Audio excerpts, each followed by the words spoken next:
Here's a fly ball out towards center field. This one's going back, and this one is gone! Taylor hits this one out towards center field to the short porch, and it's a grand slam! That's a floater, out to short. And it's booted off the shortstop's glove! Just like they drew it from Hollywood. Caladros, the 3-2. Swing and a miss! And the Audubon Green Wave have upset the Kingsway Dragons!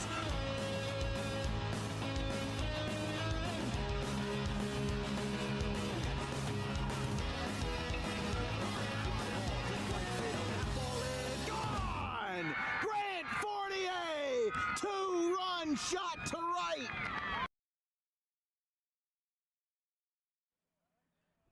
Well, it's not our usual location, but welcome back to South Jersey Baseball here on Dan Wilkins Broadcasting. We've got ourselves a good one in the second game of this doubleheader between the Buena Chiefs and the Gateway Gators. Buena coming into this game 1-1 after splitting their home-and-home series with Lower Cape May in their first game in the Cape Atlantic National. The 2023 South Jersey Group 1 champions coming in the second year of their head coach for the Chiefs, Dan Carignato. And they've got another doubleheader versus Cape May Tech on the 1st and 2nd of April. But Buena making the trip up for their first non-conference game of the year up here at Park Avenue Field at Westville Senior Little League. Gateway just dropped their first game of today's doubleheader versus Woodstown by a score of 6-0 as Ryan Sieber coming in as a starter after batting 5th and playing first base for Game 1. Zach Brodsky got the start in Game 1. He followed for about 4 innings, and then Sean Green came in and picked up the pace. Woodstown got a couple of runs, none earned to Green. All 6 runs were charged to Brodsky. Ryan Sieber on the hill for the Gators. We're not going to waste any time as let's introduce Ryan Sieber, a Dan Wilkins Broadcasting associate. He's called several games for us this past year.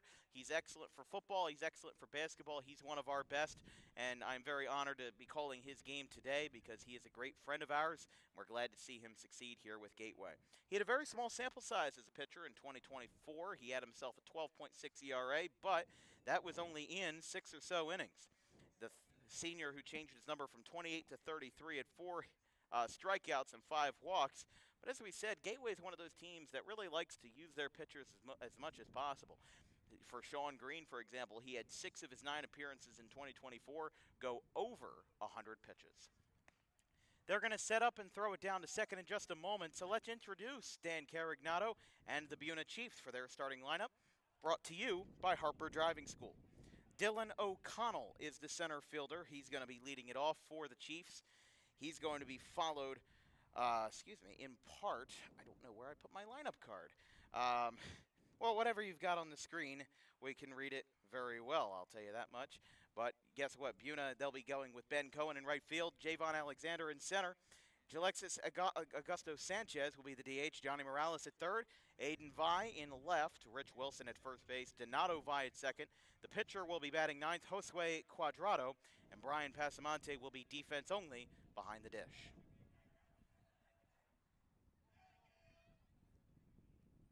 Just about to get started here in Game 2 of this doubleheader in our second location.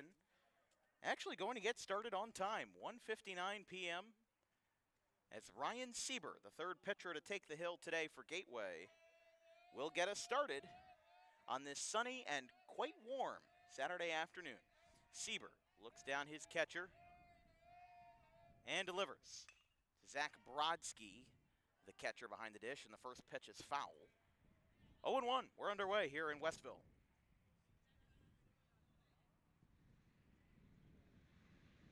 How about Zach Brodsky pitching 4 innings in Game 1 this morning and then coming down here and he's the starting catcher for Gateway. It's a very tough job to have. But this is the epitome of a Group 1 program. A lot of two-way guys. Looping curveball by Sieber is called a strike. It'll be 0-2. To Dylan O'Connell, the shortstop for Buena. The 2023 South Jersey Group 1 champions. They beat my alma mater, Audubon, 8-4. Had a lot of COVID year, 5th-year seniors that season. That was the last under Tom Carney, who stepped down with his large graduating class in 2023.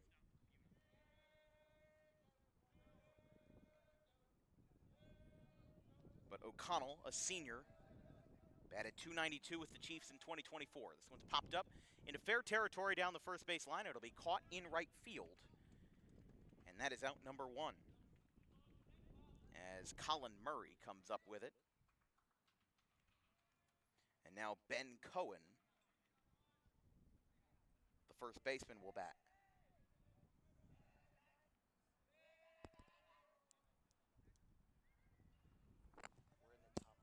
We're in the top of the first. Do you have it as the bottom of the first? Yeah, I just changed it. Okay. Ben Cohen, the right fielder, takes ball 1. Buena, as we said at the beginning of the season, split a doubleheader with Lower Cape May. Strike called there. They won game 1, 5-3 at Corolla Field, despite Buena's 4 errors, and then lost game 2, 9-2. Buena was held to just 4 hits in the loss. This is their first season in a long time in the Cape Atlantic National. Not too long. They were in the National back in 2021, and in fact in 2022 they got bumped down to the United Division, which is the 3rd level, if you want to call it that. But then got up to the National in 2023. 27-4 was their record. Their only losses were to Absegami, Cherry Hill West, Vineland in the Cape Atlantic Championship, and to Pecanic in the Group 1 state finals at Veterans Park. That'll be a walk to Cohen. So fly out to right and a walk is how Buena gets their first 2 batters, but then they fell to 8-19 after their big graduating class in 2024. 0-12 in the Cape Atlantic American, did not win any divisional games. Started out the season 1-8 before picking up the pace. They lost 8-1 to Haddon Township in the first round of South Jersey Group 1. 8-1 was the final. As this one's smoked out towards center field. This one's hit well going back, and it's off the bottom of the wall. 335 to center in the hitter-friendly park. Cohen will go to 3rd, and that is going to be a double for the Chiefs, as Javon Alexander drives it to center field. And Sieber gets tagged early for Jalexis Augusto Sanchez, the cleanup man. I'll tell you, the Nats are getting ruthless out there today. They were bad enough at Gateway. They were just kind of flying above us, but now they're right in my face. They're in the camera. They're a little bit everywhere.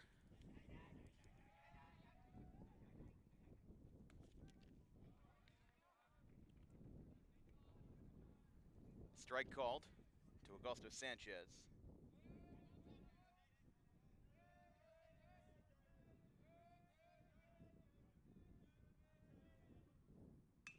Ground ball, 3rd base side, right at the chest of Matt Steedle, who throws it across the diamond. Run scores for Buena, and an RBI ground out by the cleanup man Augusto Sanchez makes it 1-0 Chiefs. That'll bring up their number 5 hitter, Johnny Morales, the 3rd baseman. He'll be followed by the left fielder, Aiden Vi. But getting to see 3 South Jersey Group 1 teams today, 2 of them being Gateway. Woodstown beat Gateway 6-0 in game 1. Scored in the 2nd inning, 1 run, and then got 2 more in the 4th, 2 more in the 5th. And then another in the 6th to make it 6-0. Big thanks to Jake Clark for being on the call for that one. Couldn't hang on for game 2. He's going to be down in Wilmington covering the Delaware Bluecoats. So fly out to right, a walk, as Cohen has now come around to score. Alexander with a double to center field.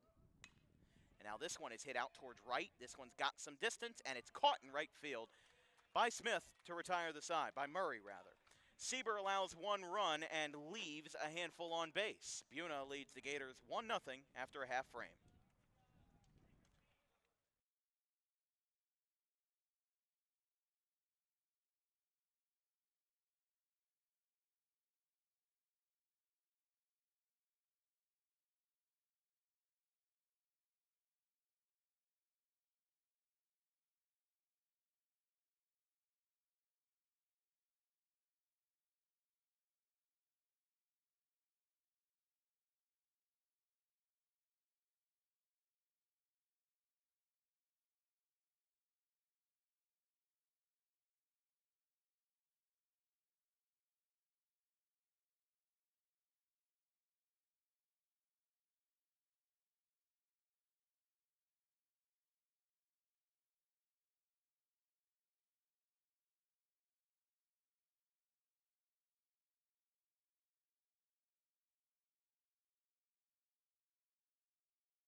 Let's introduce the Gateway Gators as they line up for Game 2 of this doubleheader. They will be starting off actually with a very standard and arguably similar lineup to Game 1 of this series. Sean Green is in the leadoff spot at the shortstop. Colin Murray is in right field. Zach Brodsky behind the dish. Colin Smith at the cleanup spot. Ryan Sieber moves to the 5 spot at the pitcher spot. Josh Reynolds at the DH. That one is a ball called. Dylan Cruitt in center field. Colin Watts, or rather Nick Watts at first base, and Matt Steedle at third for the Gators. Fouled back. Steedle is the only starter in Game 2 to have not appeared in Game 1 of this doubleheader. Some fans starting to come out and support here at Westville Senior Little League. A high fence guarding 130, Route 130, down the left field line. It's 326 to left and right. The fence in right is about 5 feet tall. The fence in left probably could be about 15, but it's all clear, so it's hard to see. Like, it's going to be hard to tell if a home run leaves the park because, I mean, these guys, there's no windscreen, there's no solid colors, there's no nothing. The pitcher for Buena is Josue Cuadrado.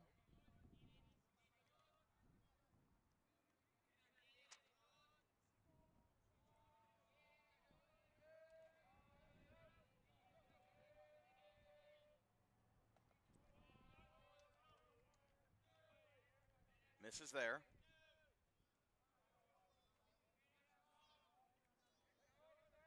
Full count. Cuadrado delivers. Popped up. This one's going foul. Back into the parking lot. Cuadrado, last season, 17 innings, a 1.24 ERA, 8 walks, 6 Ks, just 3 earned runs. He is 0 for 5 as a batter. And a swing and a miss. Cuadrado gets Green swinging on a foul tip. There's out number 1. Cuadrado appeared in 8 games for the Chiefs last year. His best performance, actually his probably best performance period, was going to be 4 innings versus Oakcrest at a 4-0 loss. Got 4 innings, 2 hits, 1 strikeout, no earned runs. And with a 1.24 ERA, had a lot of stopgap work. Line drive caught at third by Morales. And a very quick out number 2 for Colin Murray brings up Brodsky.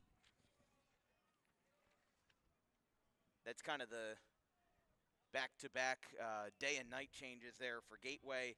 First at-bat was a grueling one, worked the count full, got a couple of foul balls to go. And then the second at-bat, what do? You line out to the third baseman on the first pitch. Man, I've never seen gnats this bad at a field in March, nonetheless. It's not June, it's not July. It's late March. Hopefully it's not this bad at Clearview on Monday with the bog.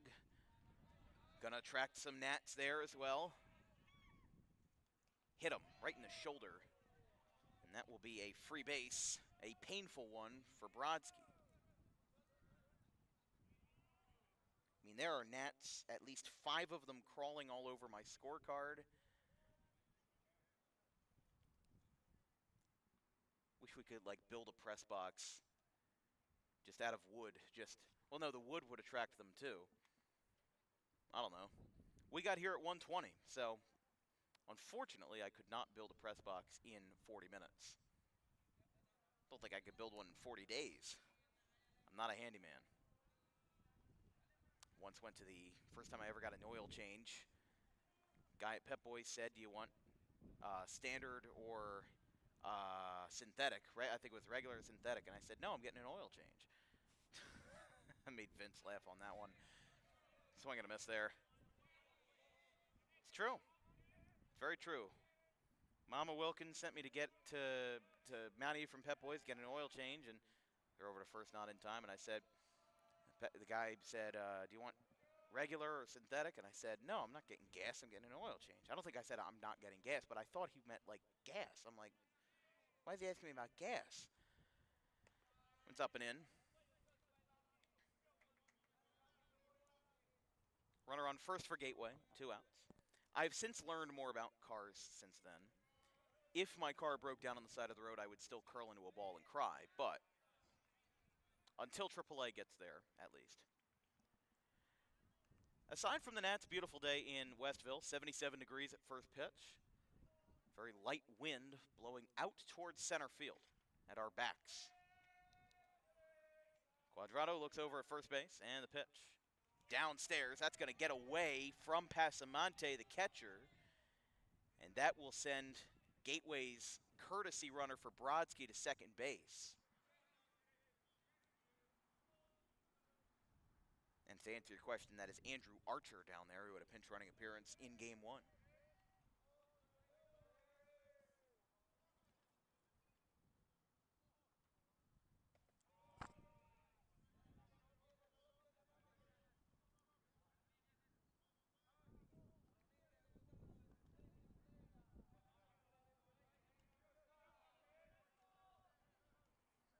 Here's the pitch, outside, and that is ball 4. Colin Smith takes the free pass, and now the pitcher, Sieber, will bat. So a hit by pitch, a passed ball, and a walk after Buena got a run in the top of the first, puts Gateway in lively business with Sieber.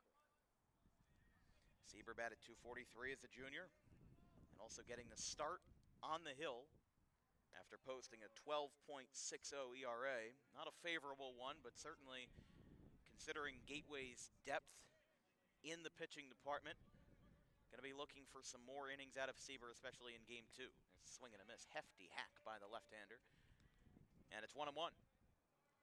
I like the approach here by Buena, not overpowering with fastball from Quadrado, but just trying to find a way to attack the strike zone, especially after a walk and a hit by pitch. You want to find a way to get into the strike zone, and getting 2 swings and misses there will help, and it's 1-2. Sieber kind of signaling towards the dugout there, trying to get a little insight from his third base coach and his assistant. 1-2, misses upstairs. We're going to appeal it. I don't know why you would. He wasn't even close to swinging it. I don't even think the bat crossed over his shoulder, but 2 balls, 2 strikes, and 2 outs. Quadrado delivers. That's going to hit Sieber. And the bases are loaded with no hits, as Ryan Sieber takes advantage of Quadrado's second hit by pitch, and this will bring up Josh Reynolds. Rather notably, no Aiden Bender in the lineup. He tore his ACL in football back in September in his second game of the year. Knocked him out for the rest of the football season. Some of you football viewers might remember the game versus Collingswood, where he threw an honorary touchdown to who is now the center fielder, Dylan Cruitt. Bender was a transfer from Bishop Eustis and played a couple of seasons over there, especially in football. Bishop Eustis baseball is just that unreal that I don't think he had a roster spot there. Found a haven at Gateway. This one's popped up over the infield, and Quadrado might just get out of the inning. Over towards second base. It is caught in center field, and the inning is over. Gateway with a heartbreaker. They leave the bases loaded, but the Chiefs get out of the jam. They lead 1-0 after 1 inning.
Here from the so-called Westville Coliseum. This stadium goes by many names.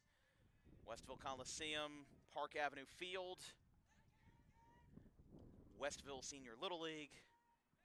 It's kind of like the Miami Dolphins Stadium back in the day when the Florida Marlins were there. It was Dolphin Stadium, it was Dolphins Stadium, it was Pro Player Stadium, it was Landshark Stadium. Now it's Hard Rock Stadium that it has been for the past couple of years. The ground ball hit out towards second base. This will be picked up. Bit of a slow transfer, and he is out at first base. Tough call there.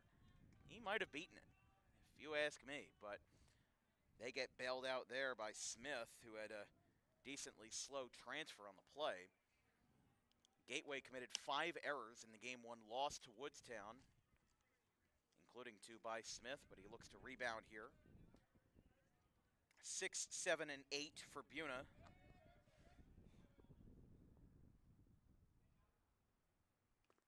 Swing and a miss there. Big advantage here for Sieber being the left-hander. There's not too many lefties in South Jersey that, can have that kind of finesse. In a lefty-lefty matchup for Rich Wilson, there's a swing and a miss there. So Aiden Vi grounds out 4-3.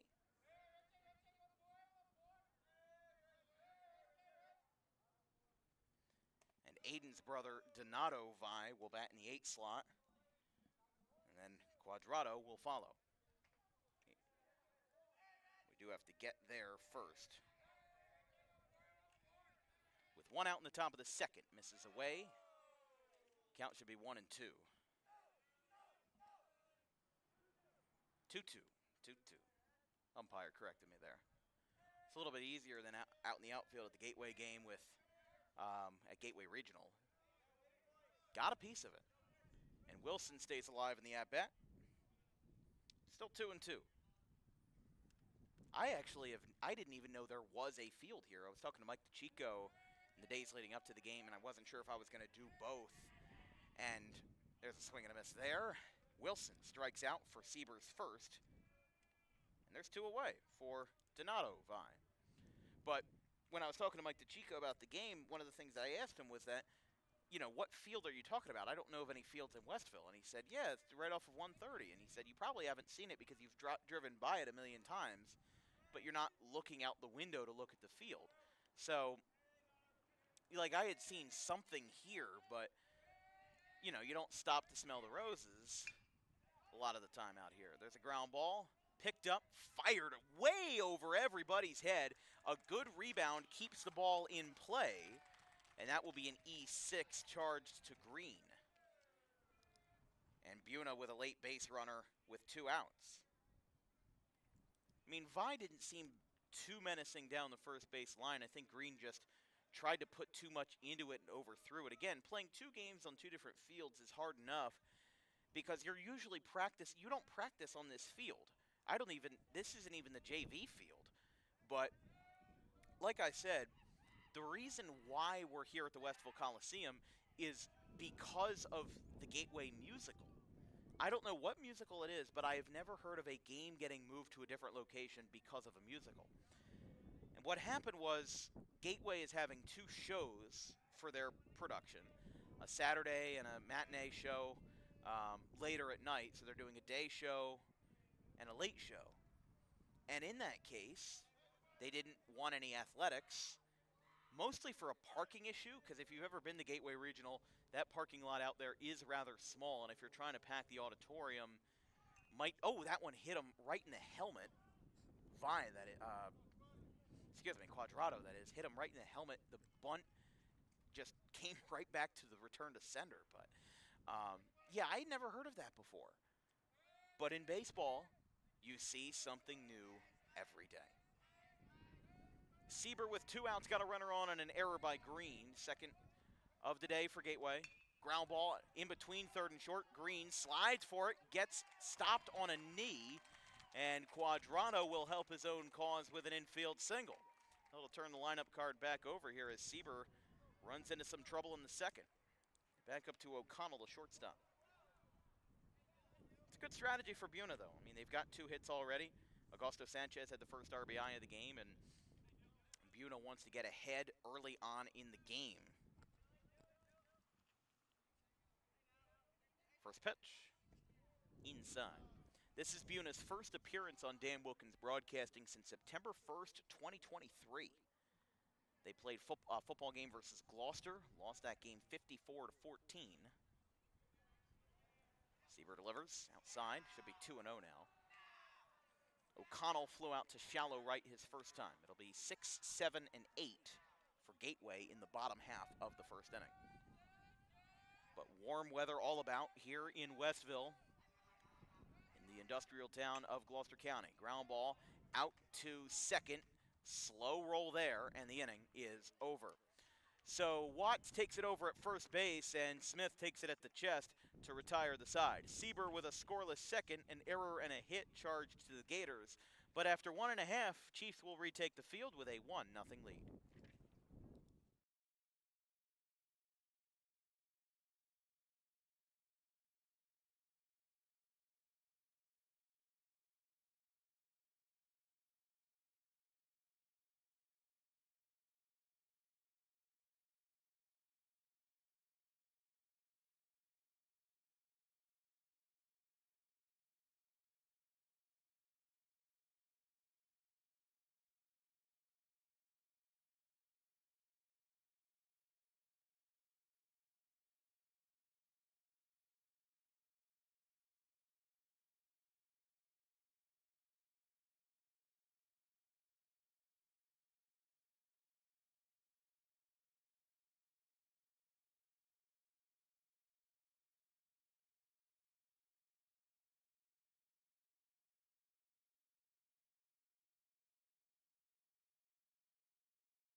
Bottom of the second inning. Let's introduce ourselves to Josue Cuadrado, 1.24 ERA last year in 17 innings, appeared in 8 games, had 8 walks, 6 strikeouts. That's the first pitch. Oh, look out. Getting up and into Cruitt. Cruitt, Watts, and Steedle are the 3 men up. 7, 8, and 9, I apologize, for Gateway.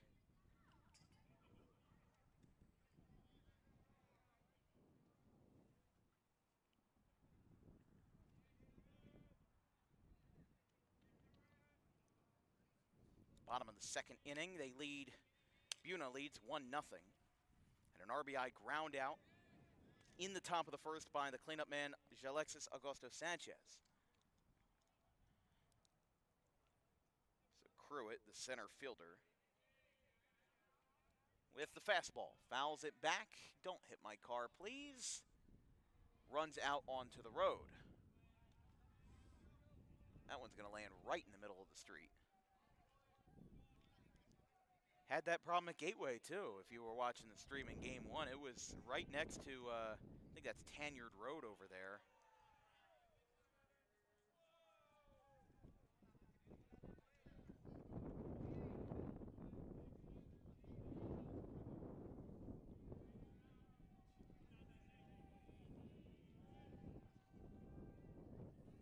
So, time is called.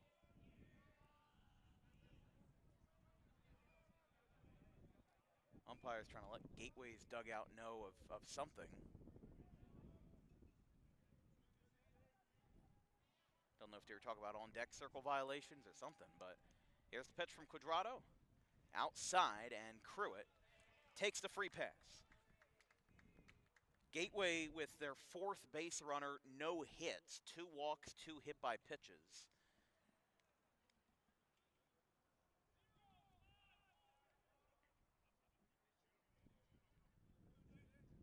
Very excited about this upcoming, I should say upcoming season. Most teams are starting their seasons on Monday, on March 31st, or as late as April 1st. But the way I see it is that one's going to be low to Nick Watts.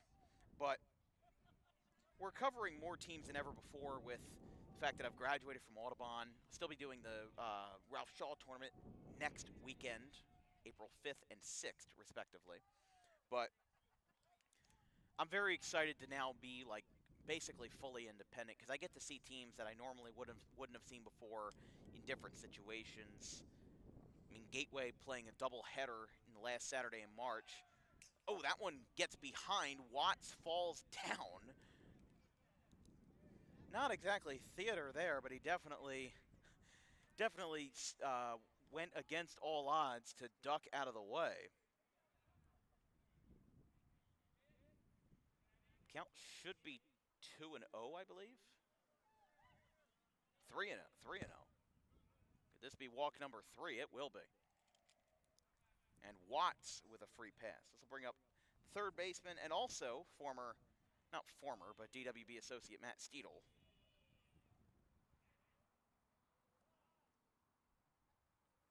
And it's just always fun watching, you know, the guys that work the broadcasts in the fall and winter get opportunities on the playing field. We'll be seeing Colin Morris, one of our new guys, with Highland versus GCIT on April 29th.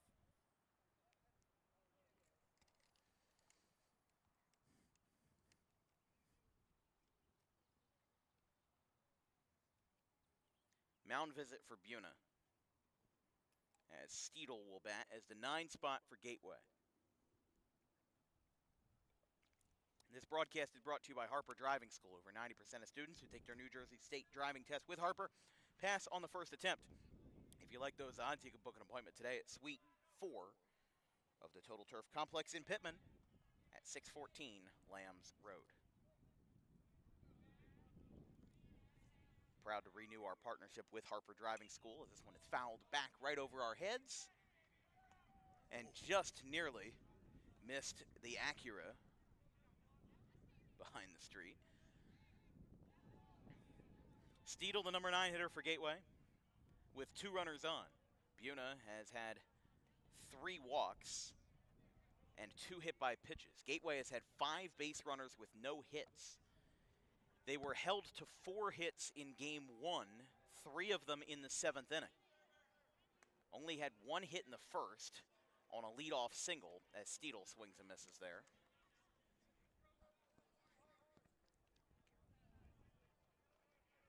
One ball, 2 strikes from Quadrado. Strike 3 called. And Steedle goes down on strikes for out number 1. We're being attacked up here with the gnats. One got into my eye, one got on my scorebook. Like at any given time, there's about 5 of them crawling on my pen strokes. As that one gets away, they'll move the 2 runners up. If you're just joining us, we're here in the bottom of the 2nd inning, 1 away. Gateway has reached base 5 times, has not recorded a hit yet. 3 walks, 2 hit by pitches. Buena scored 1 run in the top of the first on a RBI ground out by Alexis Augusto Sanchez that followed an earlier double. But here in a very hitter-friendly park, 326 to left and right. Wedged right in between Route 130 and Route 45, right near the Brooklawn Circle in the industrial town of Westville. Maybe about less than 10 minutes up the road from Gateway Regional. But as we said before, the 2nd game of the doubleheader was moved to this location to free up parking space in the Gateway Regional lot for their Saturday musical. I mean, I'll be repeating that story for years. Regardless of the result of the game, this game could be an absolute snoozer that goes 3.5 hours. I will still repeat the story of we had a baseball game moved to another field because of a musical. I mean, that's straight out of Hollywood. You'd think Troy Bolton would be playing center field. Back to the top of the order with the bases loaded. Green's walk was the 4th of the day for Quadrado, but he has yet to surrender a run.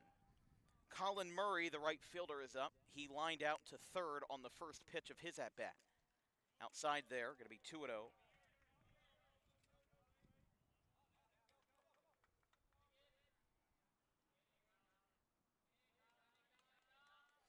Murray, the sophomore outfielder, pops this one up foul. And look out below. Again, just narrowly.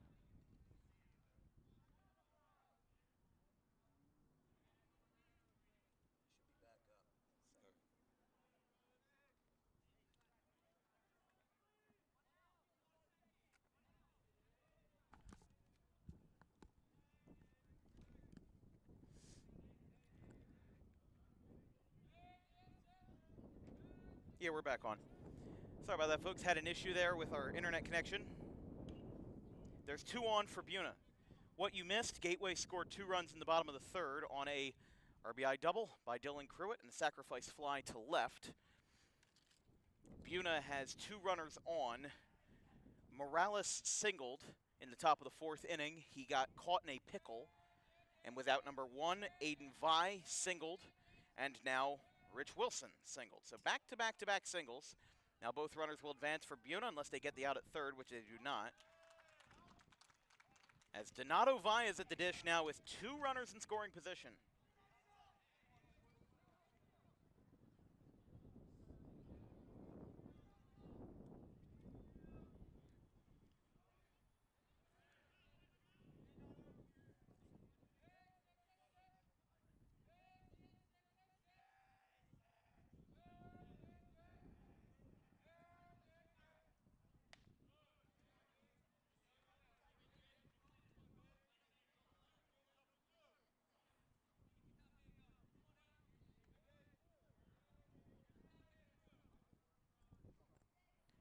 Two runners in scoring position for the Chiefs.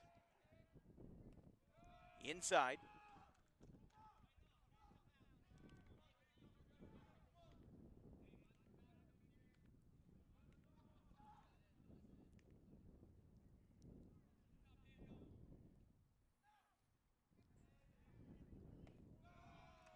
Didn't get the call there from Vi. Count is full. 3-2. Buena's third base coach gives him a signal.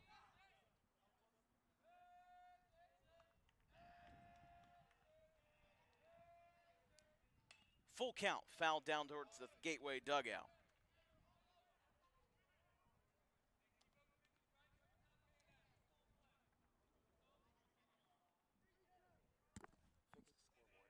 Fix the scoreboard. It's not working right. Oh, there we go. 3 balls, 2 strikes, 1 out, 2 on. And the bases are loaded. Sieber is not happy. He's trying to say that the batter went. And now here's the number 9 hitter, Josue Codardo. He started out as a pitcher, moved to short, and obviously that walk rattled Sieber a little bit. 4 straight runners have reached for the Chiefs. And the pitcher now turns shortstop. Puts Sieber in a precarious position. Aiden Bender is out there. He's dressed. I don't know if they're going to... Somebody out there has a catcher's mask on, so I think they're going to get a pitcher warm. Still, though, a valiant effort from Sieber, even if this means that he's got limited at-bats in the tank. Count is 1-0 to Cuadrado. Inside there, ball gets away. Brodsky doesn't see it, and he's not covering the plate. Throw to the plate, not in time. The ball hit him anyway. Didn't matter. Game tied. I wasn't sure why he was going down to first. And then, what do you know, hit by pitch. And now their assistant is coming out to talk to Sieber. So a unusual series of events for Sieber, as he had a walk that looked like maybe the batter swung. Then he had a hit by pitch where the runner came diving into the plate. Nobody knew that the ball was dead. And they will pull Ryan Sieber from the game. So he will end it with a no decision at the moment. It could be turned into a loss if Buena scores and ends up retaining the lead. But it's 2-2 in the top of the 4th. As a new arm is coming in for the Gators, we'll be back in just a moment with 1 away in the top of the 4th inning.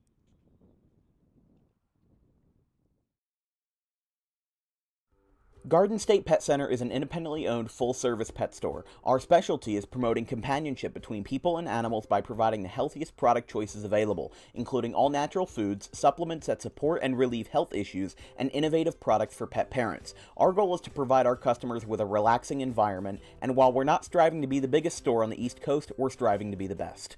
No other pet store will make you feel at home like we do. At Garden State Pet Center, we view pets as members of the family. We don't believe in fast, high-pressure sales, but instead matching up the right pet with the right owners, as you are making a lifelong commitment.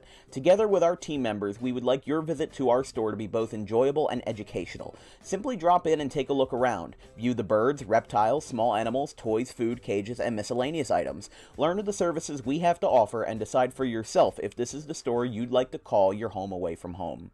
Victor Santucci, owner of Garden State Pet Center. Visit us today at 226 South Whitehorse Pike in Audubon, New Jersey. We're open 7 days a week for all of your pets' needs.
The new pitcher for Gateway is the junior Vito Manganaro, as Ryan Sieber is pulled after 3 1/3. He struck out 2.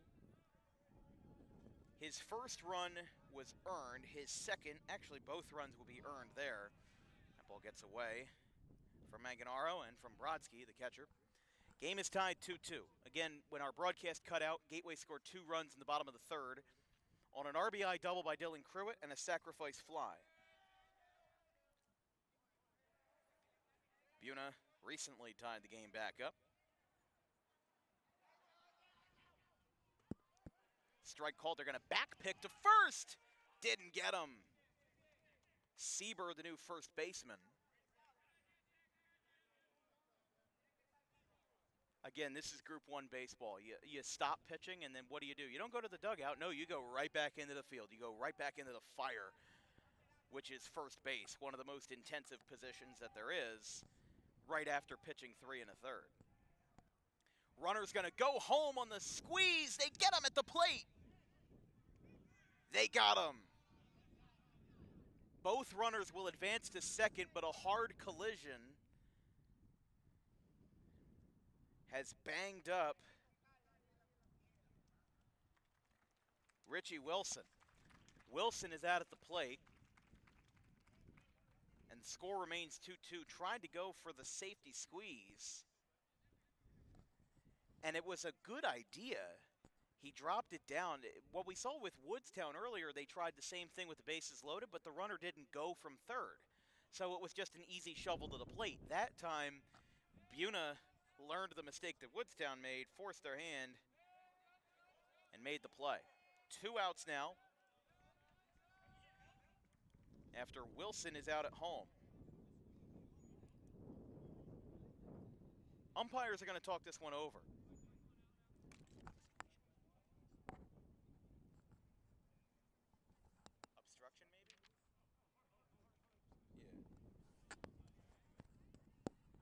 umpires possibly talking about an obstruction behind the dish for Brodsky.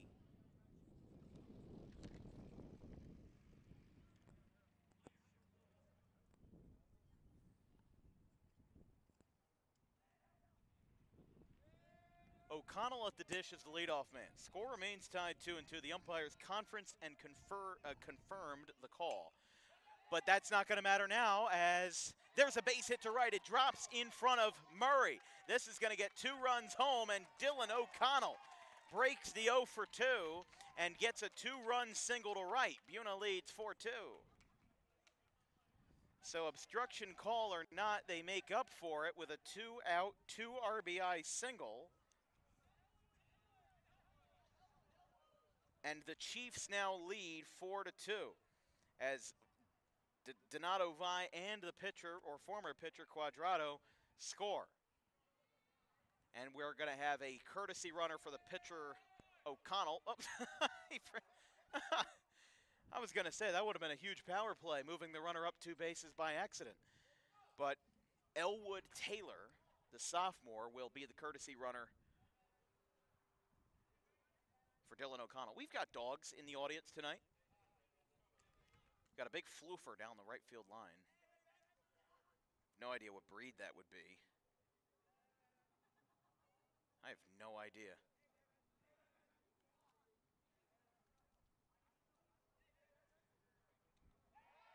Stepping off.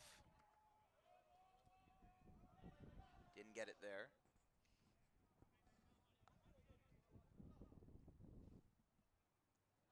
I don't know. I've got 2 dogs at home. I don't know what breed that is. It's a good one, I'll tell you that. After the pickoff throw, Taylor gets a good lead off of first. And Manganaro misses high. Manganaro with a 16.53 career ERA in 15 2/3 innings. Had 7 last year, an ERA of 11.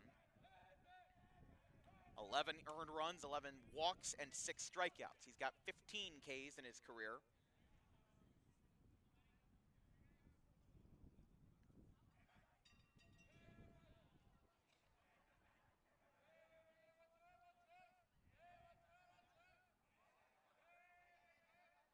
Taylor again with a good lead. Manganaro, maybe with some release issues, missing high.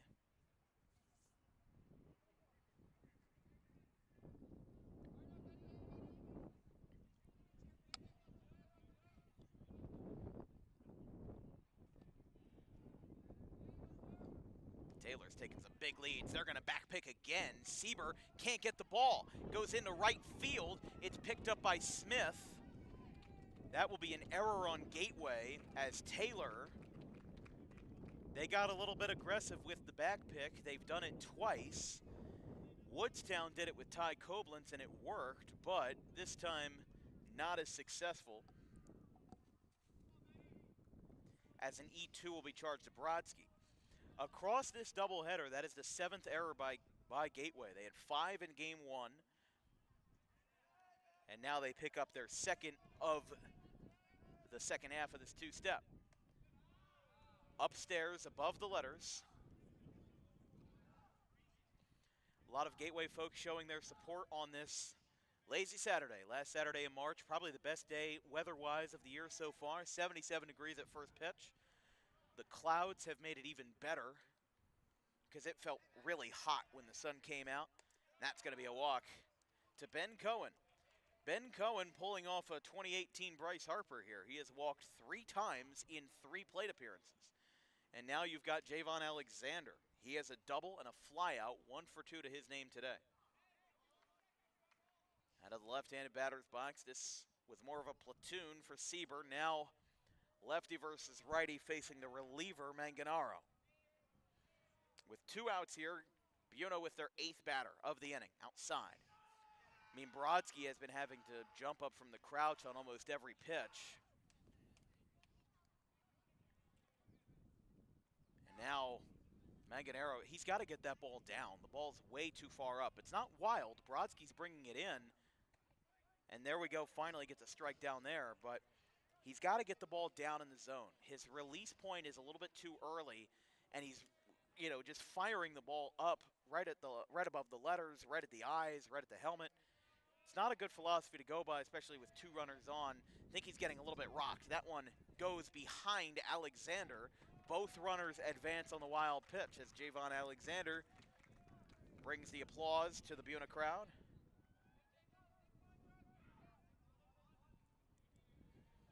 Alexander doubled to center in the first. Came around to score on the RBI groundout. He bats .324 as a sophomore. Had 1 homer, 7 RBIs, 11 for 34 all told with a .471 slugging percentage.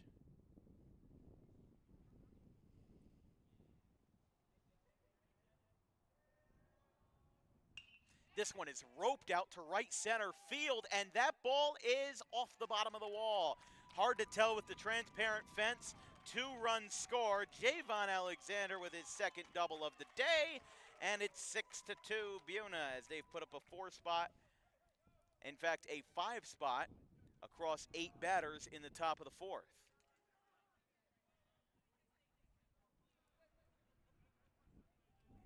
And now here is Augusto Sanchez.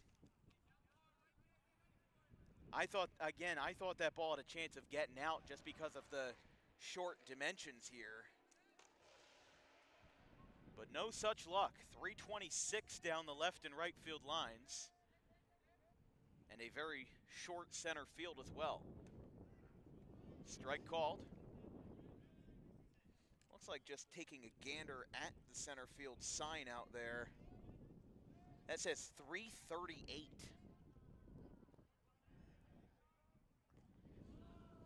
The only field I know that's in that ballpark of .338 to center would be Union Field in West Deptford. I mean, Union Field might be the heaviest hitters. It is the Coors Field of South Jersey, as I like to call it. There's no altitude difference. It's not on the top of a hill. It's not in the middle of the Appalachian Mountains. But, no, the thing about Union Field, it's .340 to center. And not only that, even with the dimensions, I have never seen a ballpark have that many home runs. It doesn't make any sense. This one's popped up in the infield. Green is going to go for it. He calls for it. Near collision with Smith, but the inning is over. Buena makes their mark here at the Westville Coliseum. They put up a 5-spot and bring all 9 batters to the plate.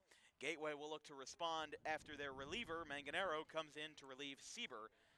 6-2 go into the bottom of the 4th.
O'Connell still out for the 4th. Ground ball by Green. In between third and short. Diving stop. Firing across the diamond. He's safe.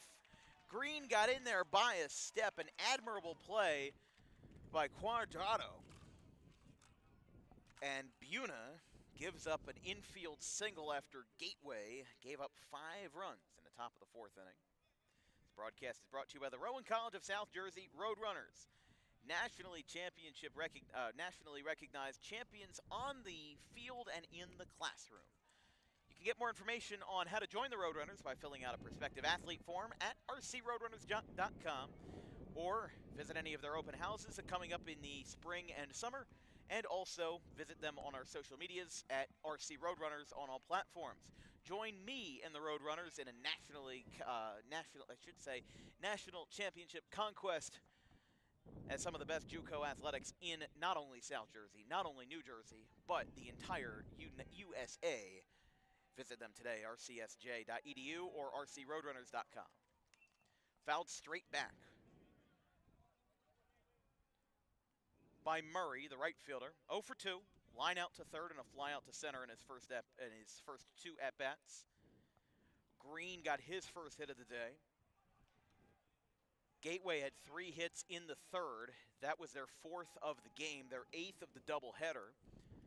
They were hitless through 2. They had left, seriously, they left 6 runners on base, left the bases loaded twice, and now the runner goes. Here comes the throw down from Pasamonte. Throw is up the line. And he'll get in there without much trouble. Without much trouble. Don't forget, our next broadcast will be Monday, March 31st, between the Williamstown Braves and the Clearview Pioneers. Tri-County Royal opening day for those gentlemen, as that one misses. It has been interesting to see how teams are approaching this new NJSIAA rule. For example, Pittman opened their season on Tuesday versus Millville, lost that game 6-3. Oh, low strike 3 called, and that is out number 1 as Murray goes down looking. Here's Brodsky.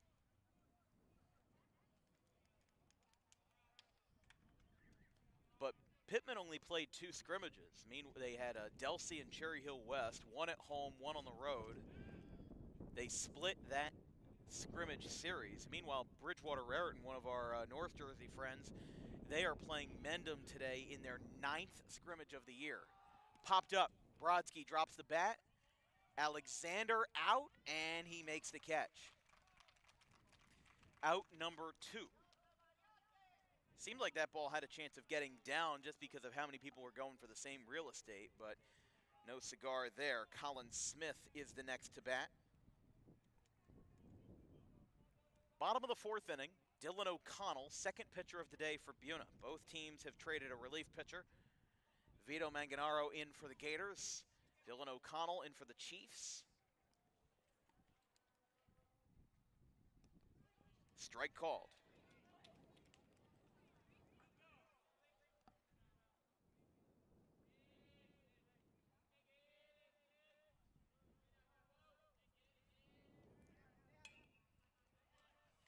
Ground ball, third base side. Fires it across the diamond, and it's in time. Good play down there by the hot corner to get the inning taken care of. Gateway leaves the runner on and leaves the runner in scoring position. We're through 4. Buena 6, Gateway 2.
4 innings down, 3 to go here at the Westville Coliseum. It is 6-2 Buena over Gateway.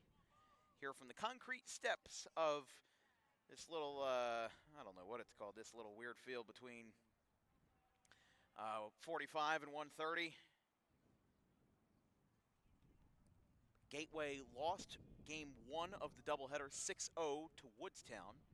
Buna's already put up 6, but Gateway has responded with some offense of their own. Inside from Manganero to Morales. 5, 6, and 7.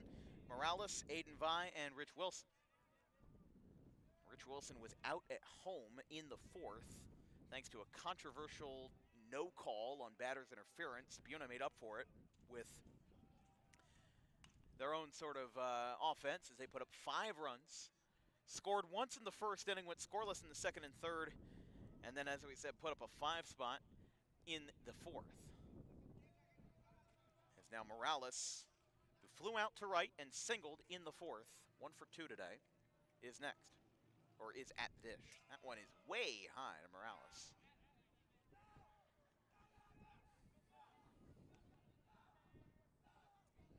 Buena in the road ahead plays, or excuse me, I had the wrong season up on their NJ.com roster.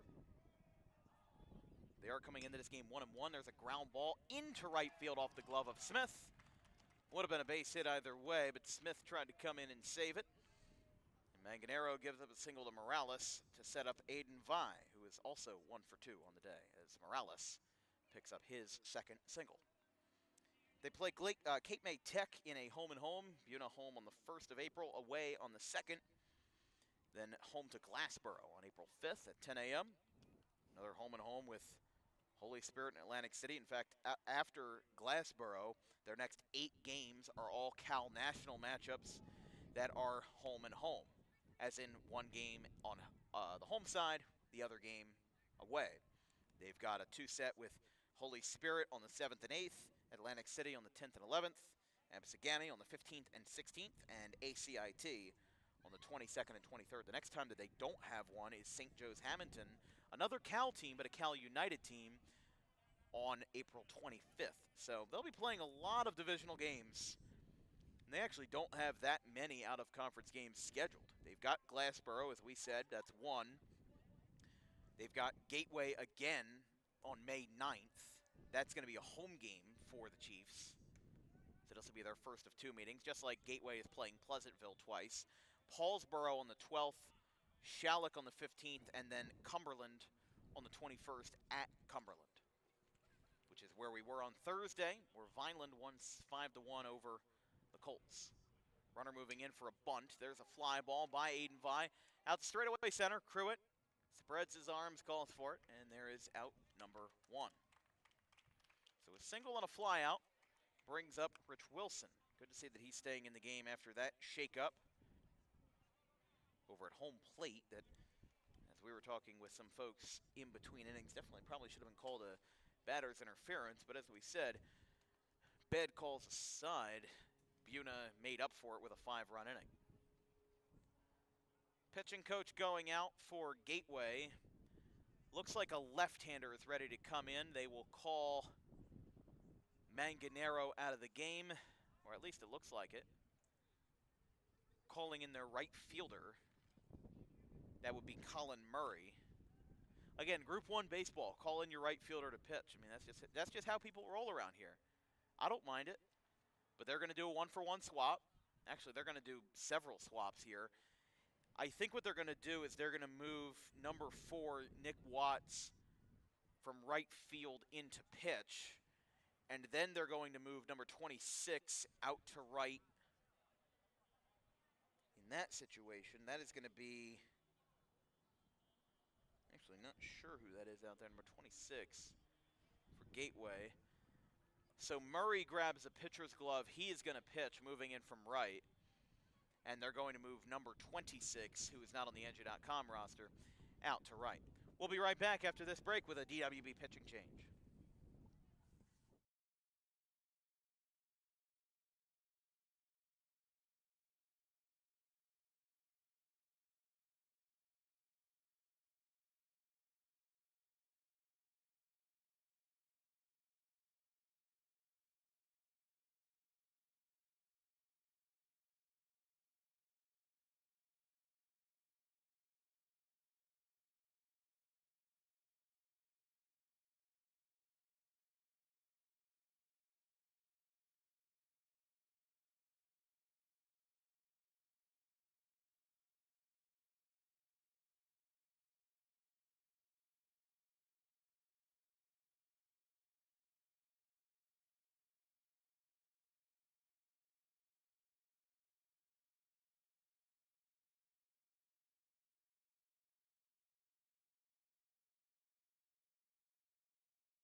Pitching change for Gateway. Colin Murray, the left-hander, moves in from right to pitch. Enzo Gambale, the freshman, moves out to right field. He's so new that he wasn't even on the NJ.com roster. A looping curveball by Murray is a strike called, and it's 0-1. Here from the Westville Coliseum, a warm March afternoon here on this Saturday afternoon.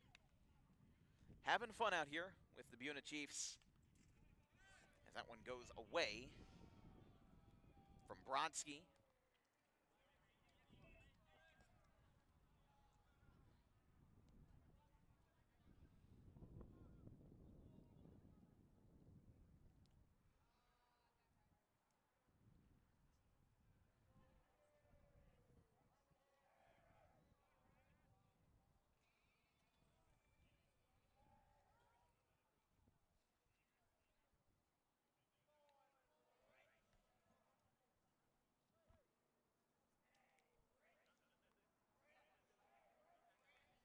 Murray misses outside. Oh, strike called. Never mind. Well, I think that was in the other batter's box. I try not to be critical. I really do, especially when we're behind the plate. And especially when we're in the outfield. That one is going to miss inside. Wilson could have been hit there, but he moves out of the way. Like, when we're in the outfield, count us 2-2. When we're in the outfield, I really don't like to be critical of officials and umpires because we're 300 feet away from the action. They're in the middle of it, but we're behind the plate, and that ball was in the other batter's box. I'll tell you that. That is outside. That will be a wild pitch. They're going to rebound. Throw to third is high. And he'll get the Chiefs 90 feet closer to another run here in the fifth with Morales on third and one away. Count is full, 3-2. It's been an interesting day, to say the least. Jay Clark called our first game of the day, Woodstown and Gateway. Wolverines shut out the Gators 6-0. Had a chance to score a lot more, but left a lot of runners on base. That one's outside. Wilson walks.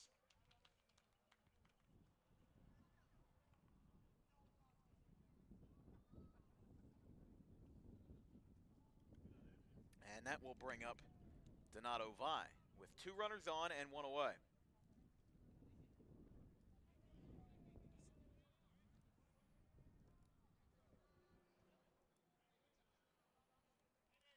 It actually got decently hot when we were over at the Woodstown game in the, what's it called? The why am I blanking here?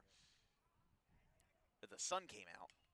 Now the sun's been mostly gone for the second game, and there's a nice catch by Sieber for out number 2. Comes up with it on a jammed foul ball, but pop out counts nonetheless, and Vi is retired. Oh, hold on here. Here comes the runner to the plate. He is safe. They weren't paying attention. Now the throw to third is going to be not in time, as it looked like he might have gotten under the tag.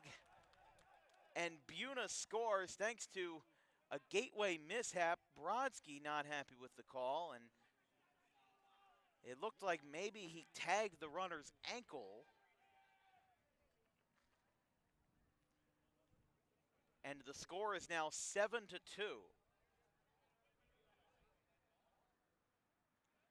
And now Pietroforte coming out trying to contest the call. I'm surprised he didn't come out earlier and contest the call. It definitely looked like he was out. I was kind of playing along with it, trying not to get myself in too much trouble. But the umpires meeting here with Coach Pietroforte, trying to figure out what just happened. As it looked like after the pop out, I mean, the ball was still live, and then Buena, I mean, Pietroforte, really all he can say, he puts his hands up, and they refuse to reverse the call. Especially since the base umpire was the one that made the call. I didn't think that even with a evidence full argument, I don't think that he would have won that appeal.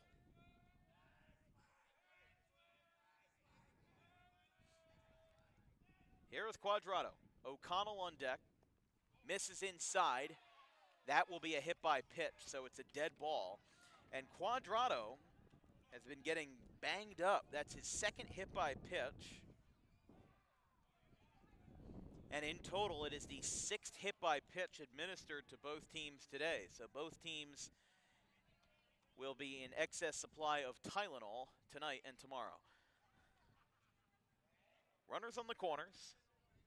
Buena puts up a 7th run on, I don't even know what you want to call it, an error. Murray steps off and throws over to first, not in time.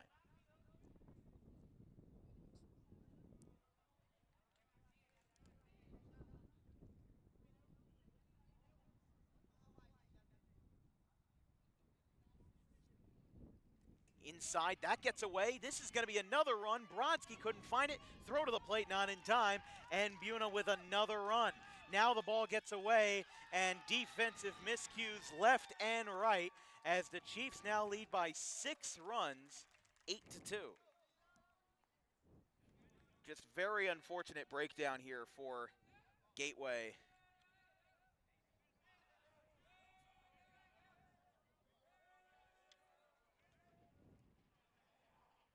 There's a lot of defensive miscues here, have allowed 2 Buena runs to score in the 5th.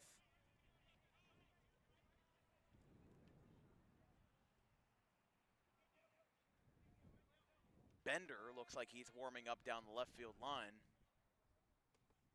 I'll be very surprised if he comes in, because I haven't seen him since he tore his ACL in September. I mean, I guess it's been 8-ish months. Definitely don't want to come back too early if the stakes are not that high, especially in a game in early March against a fellow Group 1 opponent. O'Connell had a 2-run single in the 4th as a part of Buena's 5 spot that gave them the lead. Gateway briefly had the lead in the bottom of the 3rd, put up 2 runs while we were briefly off the air.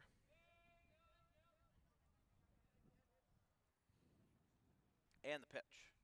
Ground ball right back to the mound, and with 2 away, lollipop at the first, and it's in time. Inning over. Buena puts up 2 more runs on a heavy, heavy defensive miscue, and in fact, several of them by Gateway. Gators will grab some more bats, and going to the bottom of the 5th, it's Chiefs 8, Gators 2.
Bottom of the 5th inning, Buena has been putting this game in their pocket and putting this game in the driver's seat for the Chiefs.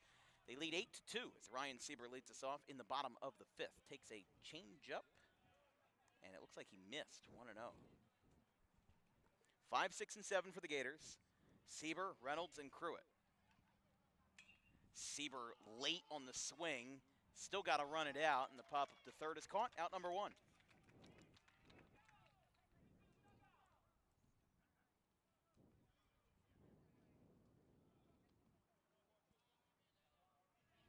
Sieber, prior to that at-bat, had 2 hit by pitches. Now it's Reynolds. Reynolds doubled to deep left, came around to score on the RBI by Cruitt.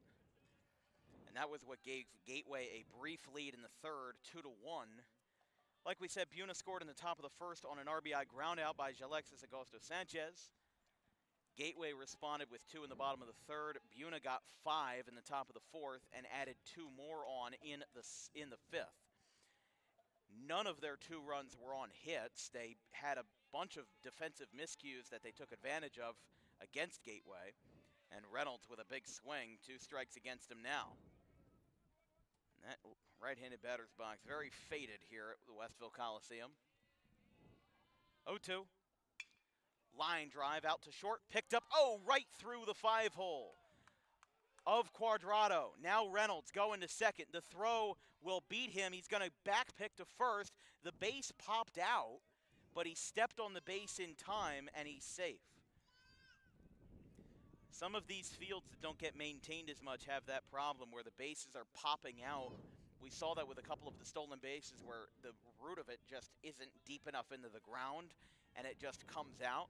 But at the same time, if the base is too deep into the ground, players could risk injury, rolling their ankles, spraining their ankles like Nick Slogic did for RCSJ. But Reynolds kind of standing on a haphazard first base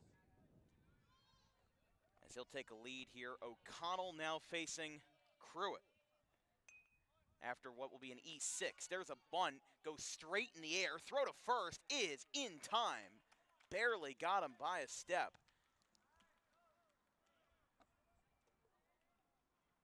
It does advance the runner to second, but a sacrifice hit is out number 2 for Watts.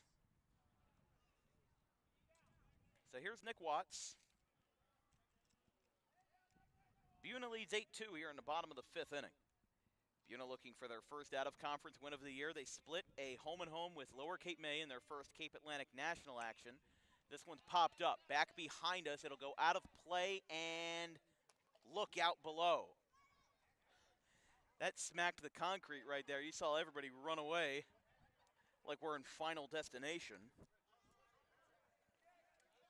Everybody loves baseball until one comes screaming towards them.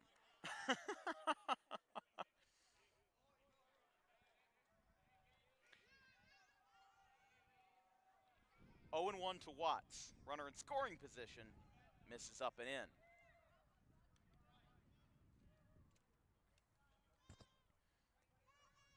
Chiefs up by 6 runs. They have put up 7 runs in the last 2 innings. Strike called on Watts. Watts with a walk and a sacrifice fly to his credit today. 1 ball, 2 strikes. O'Connell kicks and delivers. Fouled straight back, just got a piece of that under the barrel.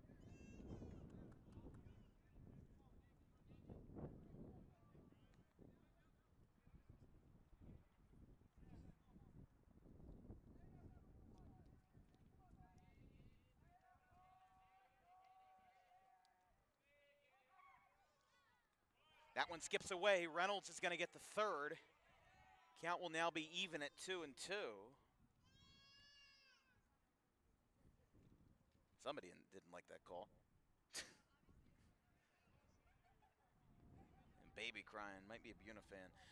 I'm kidding. I kid. It's 2-2. Inside again. Ooh, that hit him. Thought it might have hit him in the collarbone, but it did not. Thought I heard something. Now it's 3-2. 3 balls, 2 strikes. Watts with 2 outs. Runner on third with Josh Reynolds up there. 9-hitter Steedle would be on deck. Upstairs, ball 4, and Watts walks. It's a good spot here for Gateway to try to make up some ground, as it will be the right fielder Enzo Gambale.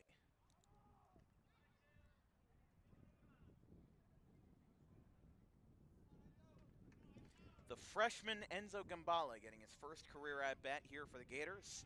2 runners on and 2 out versus Dylan O'Connell, the right-hander. He is set, kicks and delivers. Fastball swing and a miss there by O'Connell.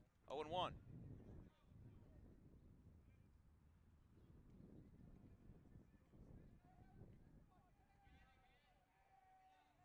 0-1. Up and in, or up and away, rather. 1-1. Lineup card will turn back over to green if the inning continues, and I'm sure the Gateway would like the inning to continue at this rate. Strike called there. 1 ball, 2 strikes.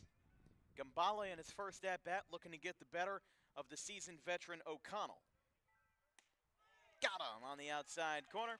Gambale goes down looking, and Gateway now up to 8 runners left on base. They trail 8-2 after 5 innings.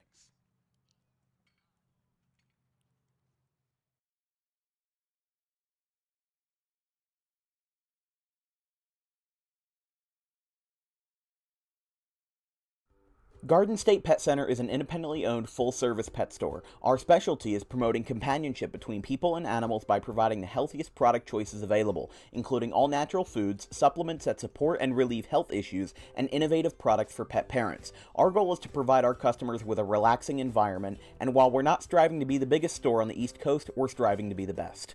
No other pet store will make you feel at home like we do. At Garden State Pet Center, we view pets as members of the family. We don't believe in fast, high-pressure sales, but instead matching up the right pet with the right owners, as you are making a lifelong commitment. Together with our team members, we would like your visit to our store to be both enjoyable and educational. Simply drop in and take a look around. View the birds, reptiles, small animals, toys, food, cages, and miscellaneous items.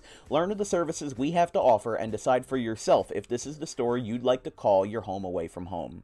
Victor Santucci, owner of Garden State Pet Center. Visit us today at 226 South Whitehorse Pike in Audubon, New Jersey. We're open 7 days a week for all of your pets' needs.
Top of the 6th inning. Murray out for his first full inning of work after taking over from Mangaro.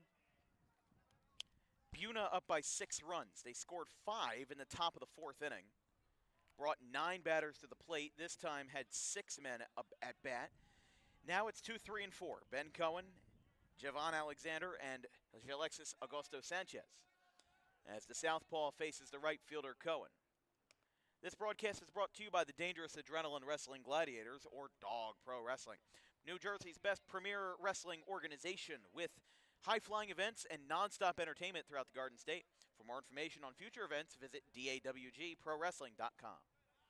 Inside, looks like the count is 3-0 to Cohen, which wouldn't be anything new for the senior right fielder. He has walked 3 times today and has not recorded an at-bat. Ball downstairs. Cohen walks for the 4th time in a row. Certainly will be good for his on-base average, but here is Alexander. 2 doubles for him. He's got 2 RBIs on the day.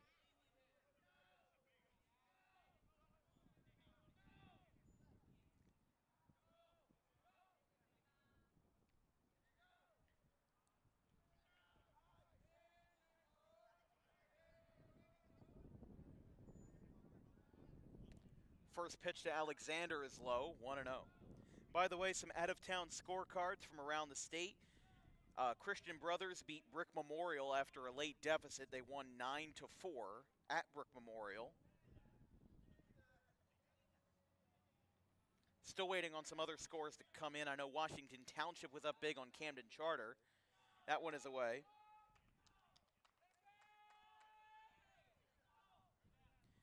Rutgers Prep beat Manville in Central Jersey action 11-0.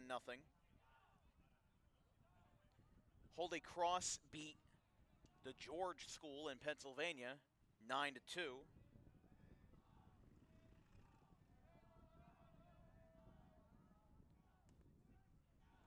And strike is called.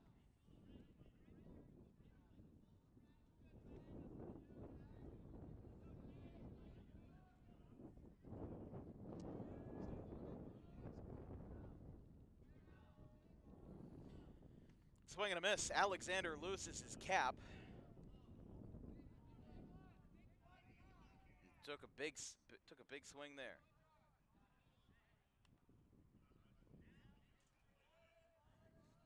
Two strikes on Alexander. Two doubles for him. Runner in scoring position with Cohen advancing to second.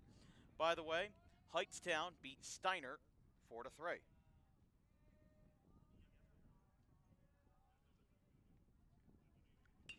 This one is cracked down the third base line. It barely stays outside of the line and is foul. Pennsgrove edged out Bridgeton 9-8. Princeton beat Notre Dame 10-1. South Hunterdon beat Paulsboro in a South versus Central battle 13-7. Eastern beat Park of Maryland 13-1. Manasquan beat Holmdel 4-3. And we'll give you more after this pitch as a looping curveball just got in there. Didn't matter about the velocity. It mattered where it landed. Alexander down on strikes. There's out number one. And now it is Jalexis Augusto Sanchez. Washington Township beat Camden Charter 18-3. And Doan beat Atlantic Christian 10-0. Holy Cross is actually doing the same thing that Gateway is doing today. They're playing two games against two opponents. The only difference is their next game isn't until 4 or 5 minutes from now versus Doan Academy. So Doan playing Atlantic Christian and then Doan going to Holy Cross.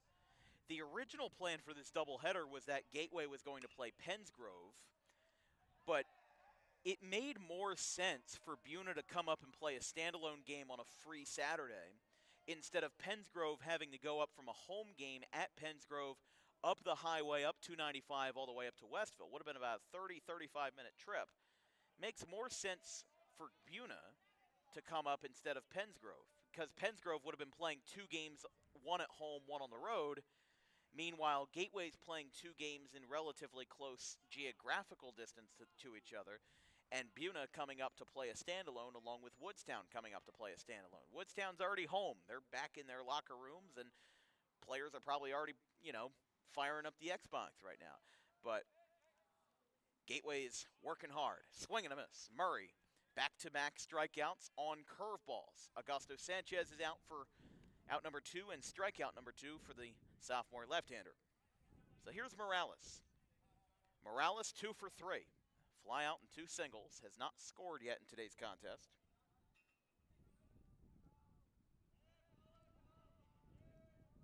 Murray looks back at second. Nobody guarding there. Outside.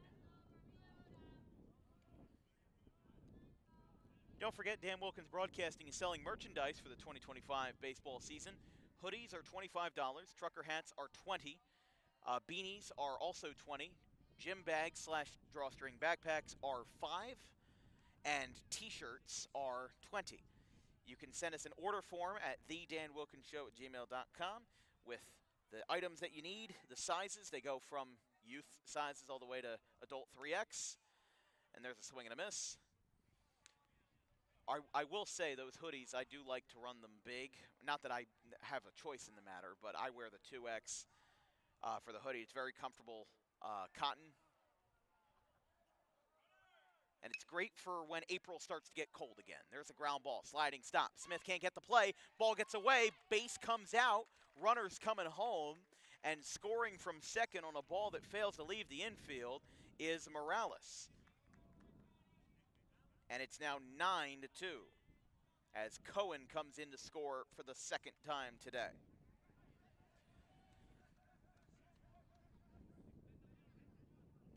Here's Aiden Vi.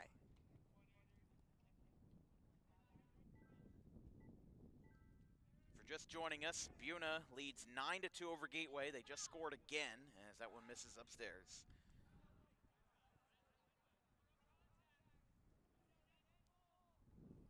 We'll be at Clearview versus Williamstown at Clearview at the Bog on Monday, March 31st. Although, unfortunately, rain looks like it's in the forecast for Monday. Which, what else is new? It's baseball opening day in New Jersey. It's legally required that it has to rain. It's what happened last year. We were at RV in Bridgewater, Raritan at Bridgewater. It was one of maybe 10 games played throughout the state that day. It was the de facto opening day in April 1st, right on Easter break, day after Easter, as Murray delivers. This one is hit well out to left field. This one's going back, and it is over his head. No, it's over the, no, it's not over the fence. Actually, I couldn't tell. It looks like maybe it skipped under. Might have gone through a hole in the wicket post or something. I'm not sure, but it looks like that ball goes under the wall, and it'll be a ground rule double holding the runner at third. I honestly couldn't tell if that ball went over or not. It looked like it was right at the, oh, you know what? There's a gate out there in left. So where that 15-foot wall, 15-ish foot wall ends in left, there is a gate that brings you to left field, and then the fence that normally is out there begins. So it definitely, I think it skipped under that gate. Morales moves to third as Vi gets credited with a ground rule double. Wilson now at the dish. Buena now going through their fourth rotation in the order. Murray delivers fastball. Sliced out to left field. This one's got some distance to it, and that's going to drop. It goes all the way past Gateway's left fielder. 11 runs are now in, and that will be another two-run double for Rich Wilson, his second hit of the day, and Buena now leads 11-2. One more run, and for the first time this year, we could be looking at mercy rule territory.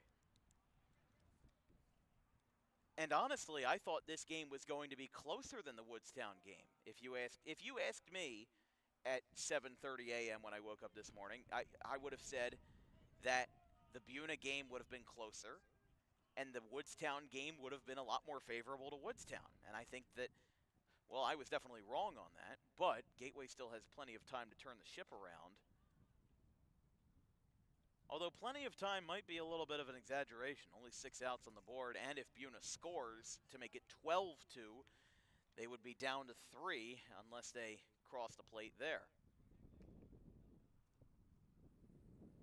But a beautiful day for baseball. Buena traveling 35, 40 minutes up the road to play their Colonial out-of-conference opponents in the Gateway Gators.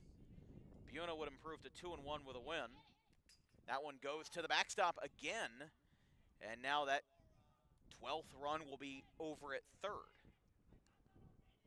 But I think for Gateway, this comes down to fatigue. Again, the only reason why they're playing this doubleheader so early in the season is because they leave for senior trip on Monday.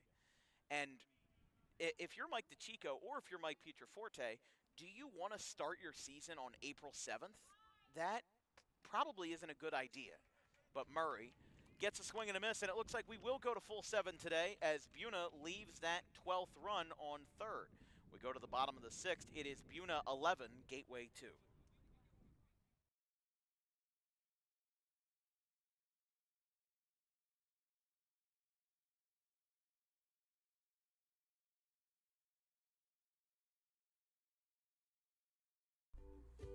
In life, the road ahead is full of possibilities, but to navigate it safely, you need the right skills. Harper Driving School is the premier driving school serving Gloucester, Salem, and Camden counties. With experienced instructors, many of whom are teachers in local schools, we are dedicated to your success and will help you master the road with confidence. With an over 95% success rate of students passing their road test on their first try, you know your student will be in good hands while embarking on a huge step of their young adult lives, all while avoiding the lines at the DMV and getting insurance discounts. We chose Harper, and so should you.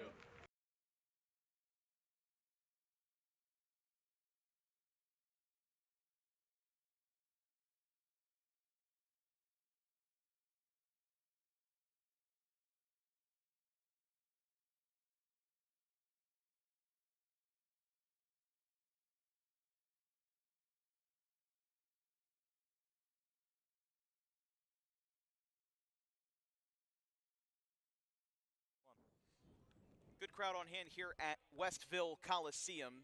I don't know if that's the official name. When we looked it up on Google, it was the Gateway Gators Instagram called it the Westville Coliseum. The way it was described to me was the Park Avenue Fields, which is how it is on Google and Apple Maps.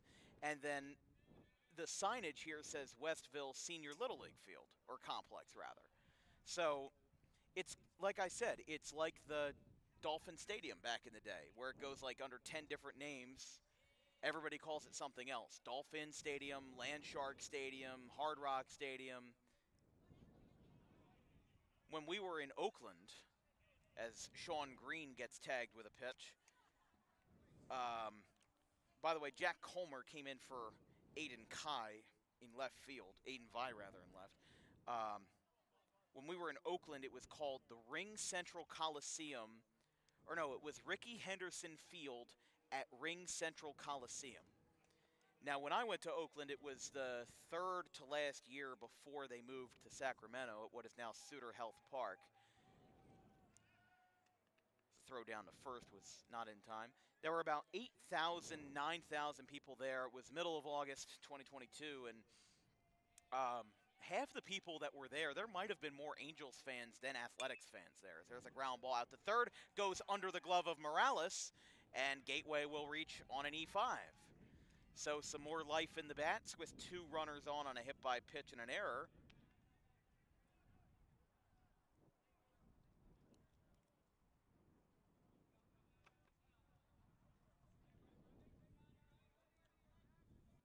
Gateway has left 10 runners on base. They left 6 on in the first, actually in the first 2 innings. They left the bases loaded twice. But yeah, when we went to Oakland, maybe half the fans were Angels fans because Shohei Ohtani was playing that day. There's a foul ball that hits the power line. Didn't seem to disrupt anything, but Brodsky at the dish with 2 on and nobody out after a hit by pitch and an E5 charge to Morales. Swing and a miss there.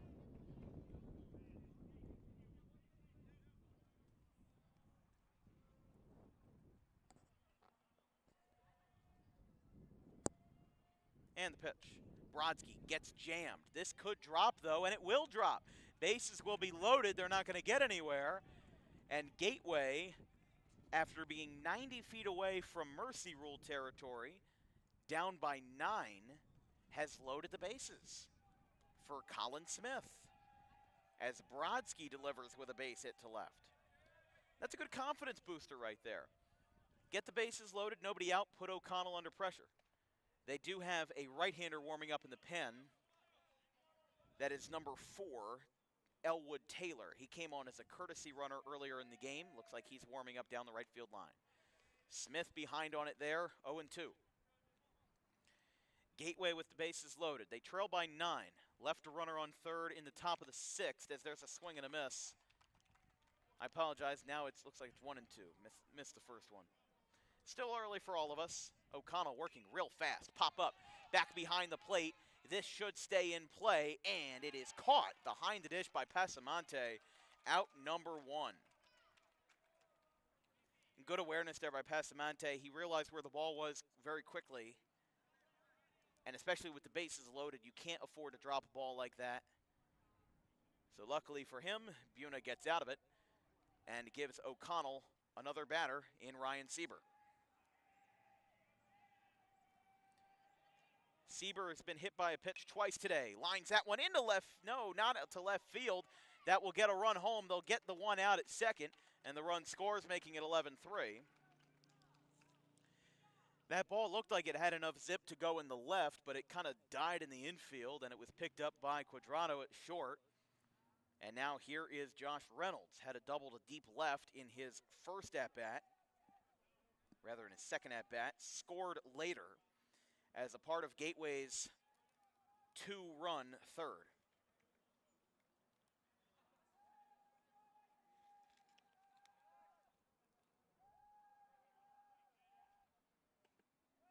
Strike called.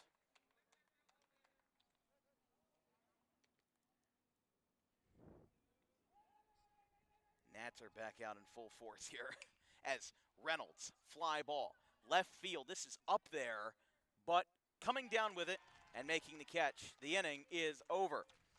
The left fielder Colner makes the catch, and Buena allows one, and O'Connell gets out of the jam after a bases-loaded threat. Gateway has now left 12 runners on base through 6 innings, and they have 3 runs to show for it through 6. We'll be right back. Final frame to play here at the Westville Coliseum.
Trouble here in the top of the 7th. Colin Murray threw a couple of warm-up pitches and has now left the mound. Not going to show him in the dugout there. He threw 2 or 3 and then appeared to bend over, maybe looking at his knee or his calf. And this might force an impromptu change for the Gators. As not only do you have to find a new pitcher, assuming he's not well enough to come back in. I don't know what it was. It didn't look like he tweaked anything, just he threw like 2 or 3 and then bent over. I think this might be Aiden Bender's time to come in now. Still got Gambale out in right field. Buena up by 8 runs. Gateway got a run back in the bottom of the 6th inning. So Gateway's going to figure this out in the dugout. They've got to figure out who they're going to send out there, because right now Casper the Friendly Ghost is donning the Gateway Gators uniform. But we will take a quick break. It looks like they're going to make some changes. Number 11 for the Gators, also not on our roster, will come in at second base, and they're going to put in number 20, Colin Smith. Okay, so they're going to do 1-for-1 swap. Number 11 comes in at second. Smith goes from second to the mound. And we'll take a quick break as an injury substitution forces an impromptu change for the Gators. It is 11-3 in the top of the 7th.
Colin Smith comes in to relieve Colin Murray, who seemed to come out with a, I don't know what kind of injury it was, but he, like 2 or 3 pitches, and he bent over. I don't know what it was. Colin Smith is the new pitcher. Throws this one away. Mikey Venable is in at second base for the Gators. So they have made several changes to put in the youngsters. Outside here to Guardado.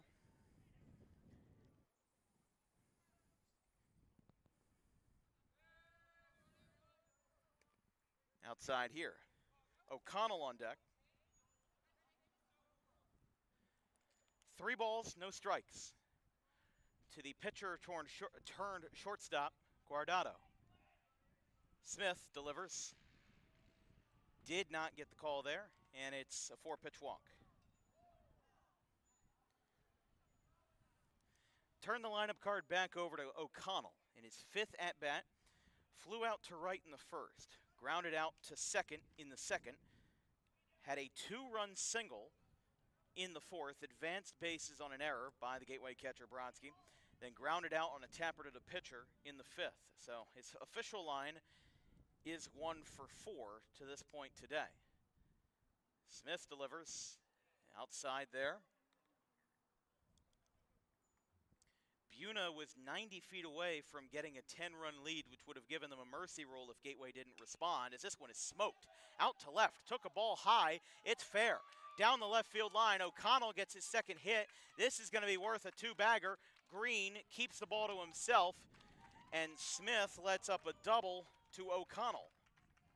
And a walk and a 2-bagger by the number 1 leadoff hitter, O'Connell, who has been in the game since the 3rd.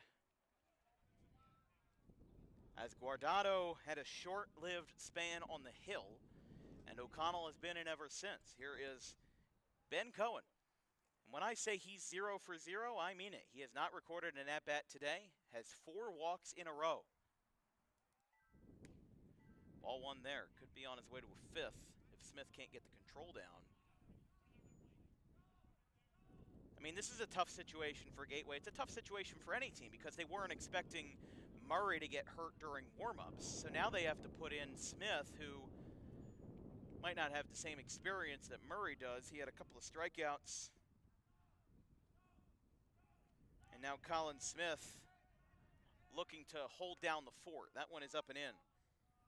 Smith only pitched 2 innings last year. Struck out 3, walked 4. He pitched on April 18th. He actually pitched twice in a 1-week span. An 18-2 loss to Sterling on April 18th. That'll be a walk to load the bases. For Cohen, that's his 5th walk of the day.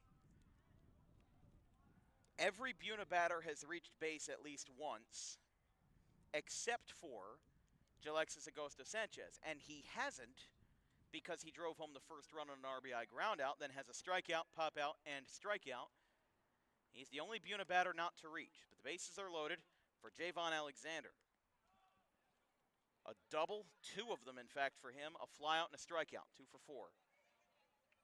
Smith only had a 1/3 of an inning versus Sterling, put up an inning and 2/3 versus Gloucester Christian on April 22nd of last year. 1 2/3, gave up 4 runs in a 12-9 win over Gloucester Christian. And that was all in the 7th inning.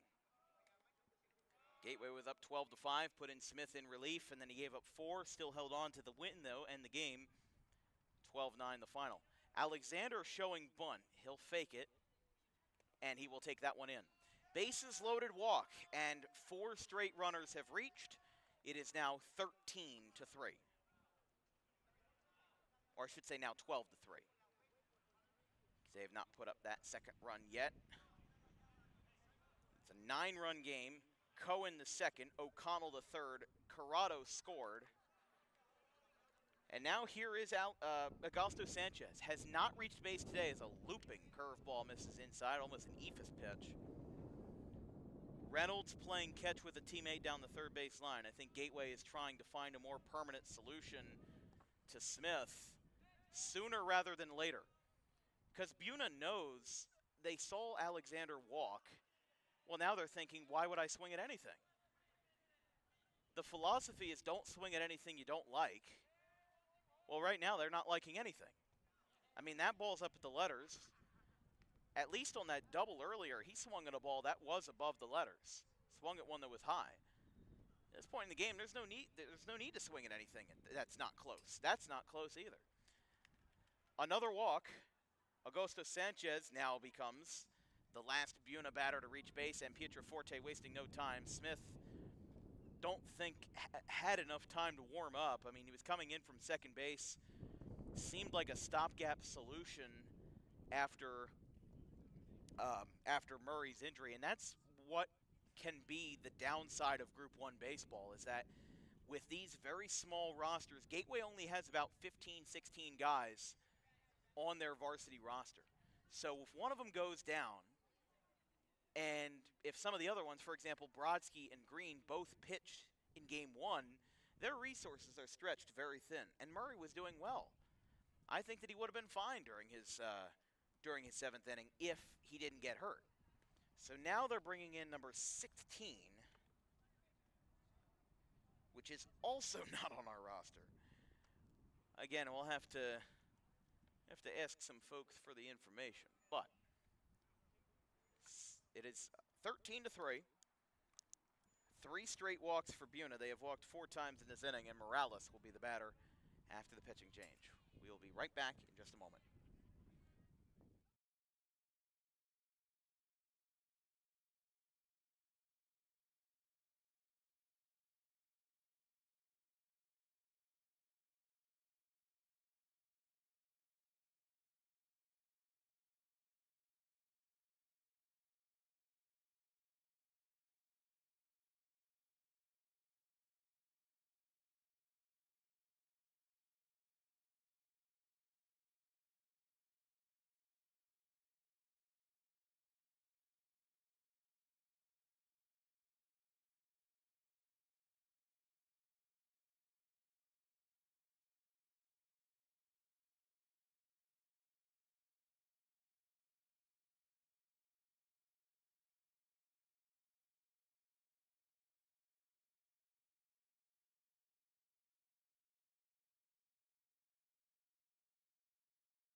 New pitcher for Gateway, the 4th. Actually, I have to check myself on that. It was Sieber, Manganano. Then I believe it was Murray. Yeah, so this will be the 4th pitcher of the game. Gianni Pembroke is in. Oh, no, it would be the 5th because Murray, Smith, now Pembroke. 4 of 5 batters for Buena have reached. There's no outs. Ground ball, third base side. Picked up. Green will not have a play. Too deep in the infield. Now they're going to throw back to third. That ball gets away. Alexander will score as Green threw the ball away. Alexander deked him out at third. 2 runs scored. That should make it 15-3. As Buena puts up another 2 runs there, as Green would have had an easy play. Would have been an infield single. Now it will be scored as a single with an E6 added onto it for Morales. That moves Augusto Sanchez to third. Alexander and Cohen both scored. And now here is number 7 for Buena, that being Donato Vine. Actually, Jack Colmer. Donato Vine is still in the order, but Colmer hits for Aiden Vine. We were talking about Elwood Taylor being a pitching option here, and with the excess lead, Buena opting not to go on the wild pitch. I mean, I've been very surprised basically by how Buena has played today. They've barreled up the ball very well, but Gateway has basically been, for lack of a better word, I mean, like I said, I try to be nice when I do these games. I absolutely do not want to, tick off the Gateway fans by saying this, but they have been stretched thin of resources. This just hasn't been that great of a game for them. And also playing the doubleheader wasn't something that, really came in mind with that. These guys are leaving for senior trip. Do I think that in a perfect world they probably should have played Buena on like a Wednesday or a Tuesday like Pittman did, and then you play, say, Woodstown on Saturday, or play Woodstown earlier in the week? But if neither coach wanted to play that early, as Colmer will walk, then, yeah, you're kind of in a pickle. But neither coach probably could agree, if I had to guess. If I had a wild guess, I don't think that either coach agreed. And then you end up playing on Saturday. But the change of location, the Brodsky, oh, wow, that one got away. The combination of Brodsky and Green being used up in game one now pretty much says that Gateway has to use everybody else in game two. I mean, these guys almost have an empty dugout. That one goes away. The runner's going to go, and he scores. Brodsky couldn't get the tag down. Gave him a good enough opportunity to score. They add another. It's 16-3. Augusto Sanchez scores. Morales goes to third. Colmer actually stayed put at first base.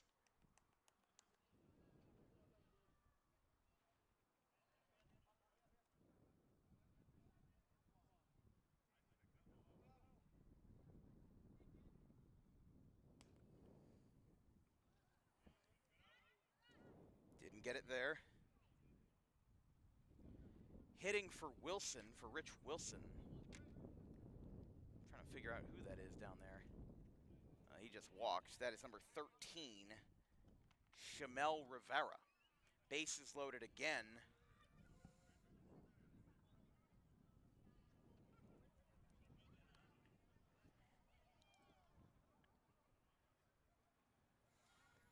For Donato Vine. They're going to make another change. Pembroke is going to be out. They are going to call in Gino Manzale from right field. He's going to be, looks like maybe another left-hander. He's got the glove in his hand. He's got to switch out gloves here. Yeah, looks like he's got the left-handed glove on. So pitcher number 6 for Gateway is in order. And Buena with the bases loaded. There are still no outs in the inning. And they have put up a staggering 16-3 right now. That'll be 5 runs. This is going to be the 9th batter in Donato Vine. And we will take another break as Buena looks to pour on some more. We'll be right back.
Well, we'll tell you, this game has come to a grinding halt. It is 16-3, Buena. And considering the Gateway has their resources stretched thin, they've got their 7th pitcher of the day, Gino Manzale. or Enzo Manzale, excuse me, pardon me. Here at the Westville Coliseum, a.k.a. Westville Senior Little League, a.k.a. Park Avenue Fields. A strike is called to Elwood Taylor. 9th batter of the inning. He replaces Donato Vine. As Gateway is not only looking to get out of the inning with as minimal damage as possible, considering they've allowed 5 runs, they are also looking for the first out of the inning. And considering that in Buena's travels, they've had 6 walks, 2 hits, and make that 3 hits. Taylor with a hit to right. That's going to get a run home. The ball gets past the right fielder. 2 runs are going to score. Taylor slides into second. A 3rd run will score. Elwood Taylor has cleared the bases, and it's 19-3. Good moment there for Elwood Taylor coming off the bench in a lopsided game. And a 3-run double for Elwood Taylor, scoring Rivera, Colmer, two players also coming off the bench for Buena, and Morales.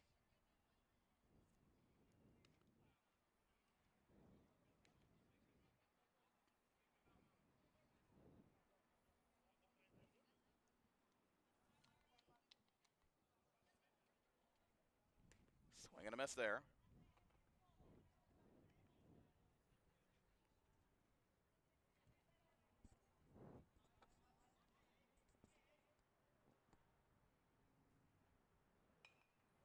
Popped up to shallow left. No, that's going to go to third. It's caught. Out number 1. Yes, out number 1. And that's after Buena's put up an 8 spot. Tyler Waitman was the batter, replacing the shortstop Cuadrado, who was originally the starting pitcher in this game. So a pop out to third is out number 1.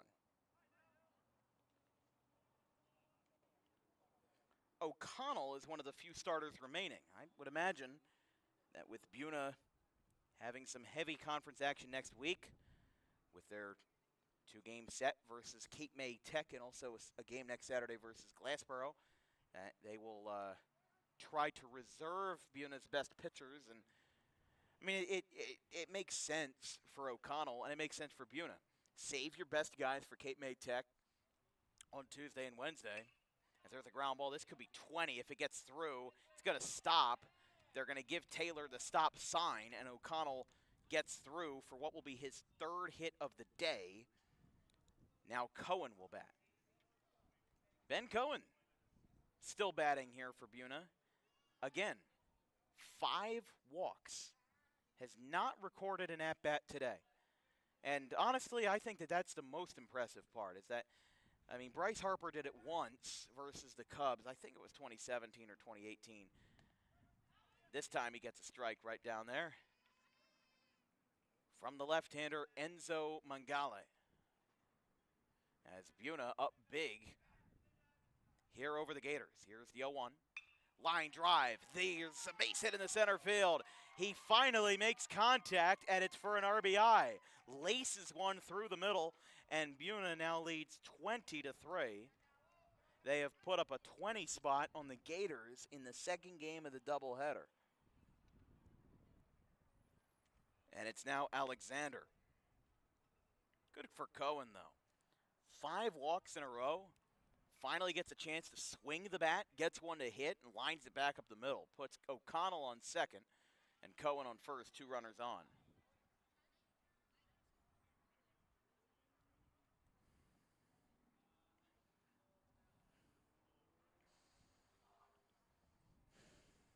Here's the pitch upstairs.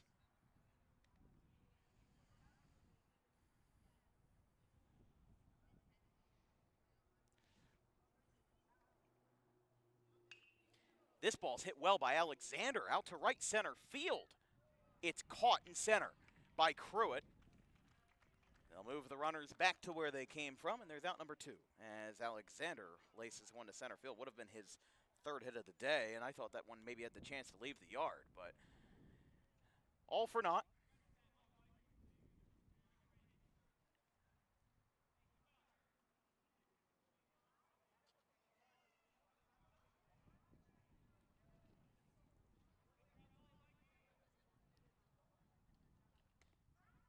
Strike called.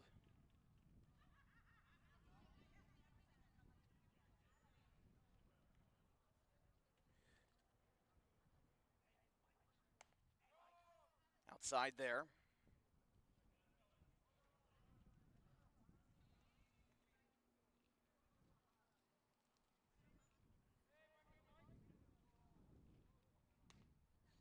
I think people are going to look at the box score from this game and think, well, what happened and how is this a 7-inning game? Well, Buena, what's it, 20 now? They've put up 9 runs in the 7th. By the way, batter is Mikey Ridley. That one's outside. He replaces Augusto Sanchez, who scored the first run of this game 2.5 hours ago.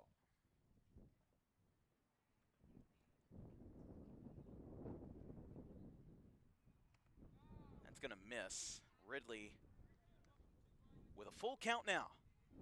Ridley will be followed by maybe Morales in the on-deck circle. I can't honestly tell who that is. It is number 15, Morales, who will get another at-bat if he does not get the call. Good frame by Brodsky. But Ridley gets a free pass, and now the bases are again loaded.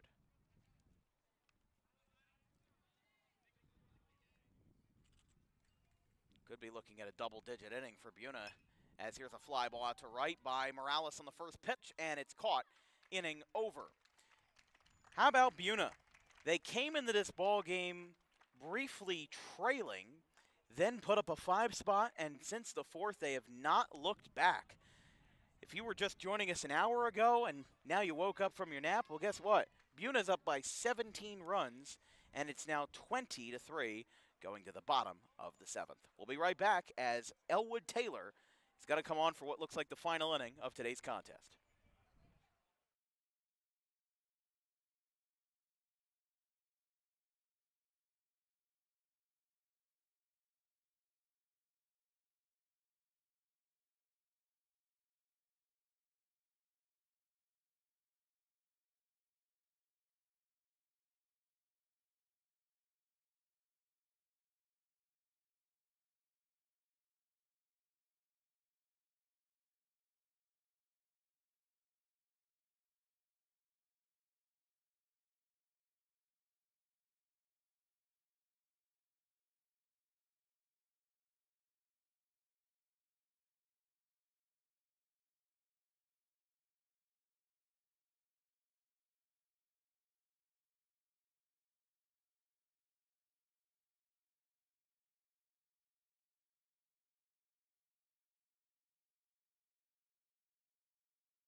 Here from the industrial town of Westville, some funky little buildings out in right field, some funky little shipping containers at a funky little field.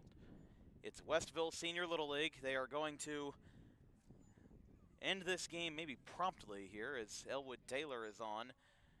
Pretty much a whole new look for Buena as they have put in most of their substitutions. Cruitt leads us off for Gateway. Buena put up 9 runs in the 7th. And they now lead 20-3. That one is away. Cruitt, Watts, and Gambale are the scheduled hitters. Could make some changes from here on out, but we don't really know for sure.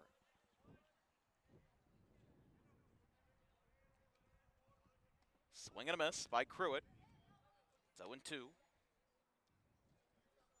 1-1 rather, 1-1. Vince is here to keep me in check for these long games, especially the ones that don't seem to have a lot of back and forth. Here is Cruitt in the right. straight away for Cohen, and he makes the catch, out number 1. Our next broadcast will be Monday, March 31st, in a Tri-County Royal matchup on the impromptu or de facto opening day for South Jersey. Most teams haven't started their season yet, maybe about 10-15% have, but the Williamstown Braves and the Clearview Pioneers facing off on Monday the 31st, 4 o'clock from the Bog. Beautiful curveball from Elwood Taylor. The ball popped out of his hands. It's 0-1.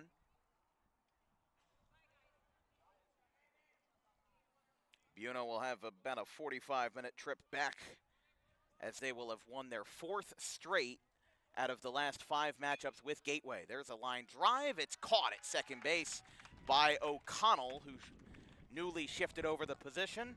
And now it will be out number 2 for Gateway's possibly last chance, number 30.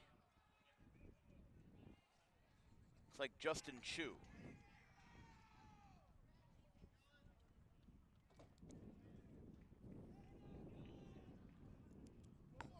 Buena's won the last 3 over Gateway, including back in 2014. Strike called. Woodstown's last matchup with Gateway from earlier this morning was back in 2018, with Gateway winning as a playoff game 2-0. Buena beat Gateway 8-6, 9-0, and 14-1 in their last appearances in 24, 23, and 22, respectively.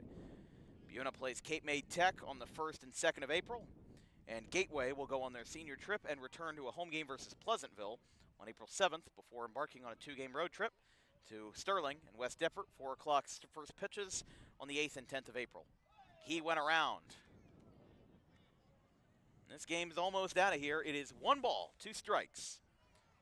From the young right-hander, Elwood Taylor, looking to shut the door in what has been a lopsided game. The freshman gets no call there. Taylor, in his 2nd varsity appearance, he threw 1 inning, gave up 4 hits, and no runs versus Lower Cape May. Here's the 2-2. Didn't get it there. Missed away, and it's 3-2. We'll go back to the top of the order with the shortstop, Green, after this at-bat from Chu. 3 balls, 2 strikes. Elwood Taylor does not get the call. Missed a little low there on the last couple of pitches. And he'll take a free pass. But a big moment here for Taylor in his 2nd varsity appearance as a freshman. He now faces the commit to Dominican University in New York, Sean Green. Batted .453 as a junior. 1 hit to his record today. That's a foul ball. Strikeout, walk, single, and a hit by pitch. To his credit, he's reached base 3 of 4 times.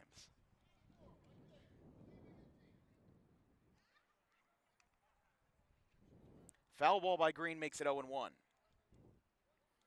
Elwood Taylor came on as a courtesy runner earlier in the ball game for the catcher, or rather for the pitcher, and now re-enters as a pitcher. Line drive, 3rd base side. That one's fair for Green. Goes down into the left field corner, picked up by Coleman. And now Green with his 2nd base hit of the day puts the 2nd runner on base for Taylor, as the new batter is number 11. I'm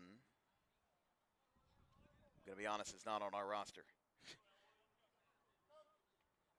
Sometimes you just look for a sign in the dugout, what name they're calling. This isn't somebody we've seen in either game in the doubleheader today. There's a strike called.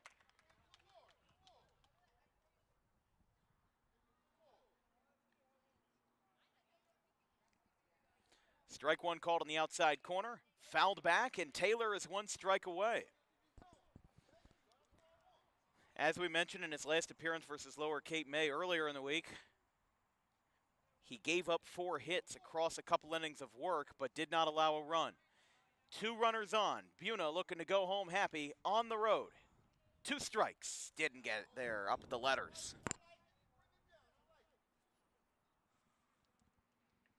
Buena with 20 runs on the board will improve to 2-1. Gateway to 1-2 after losing both ends of the doubleheader. Missed down and away there, 2-2. The lefty and catcher Brodsky will be on deck. Good effort from Brodsky today.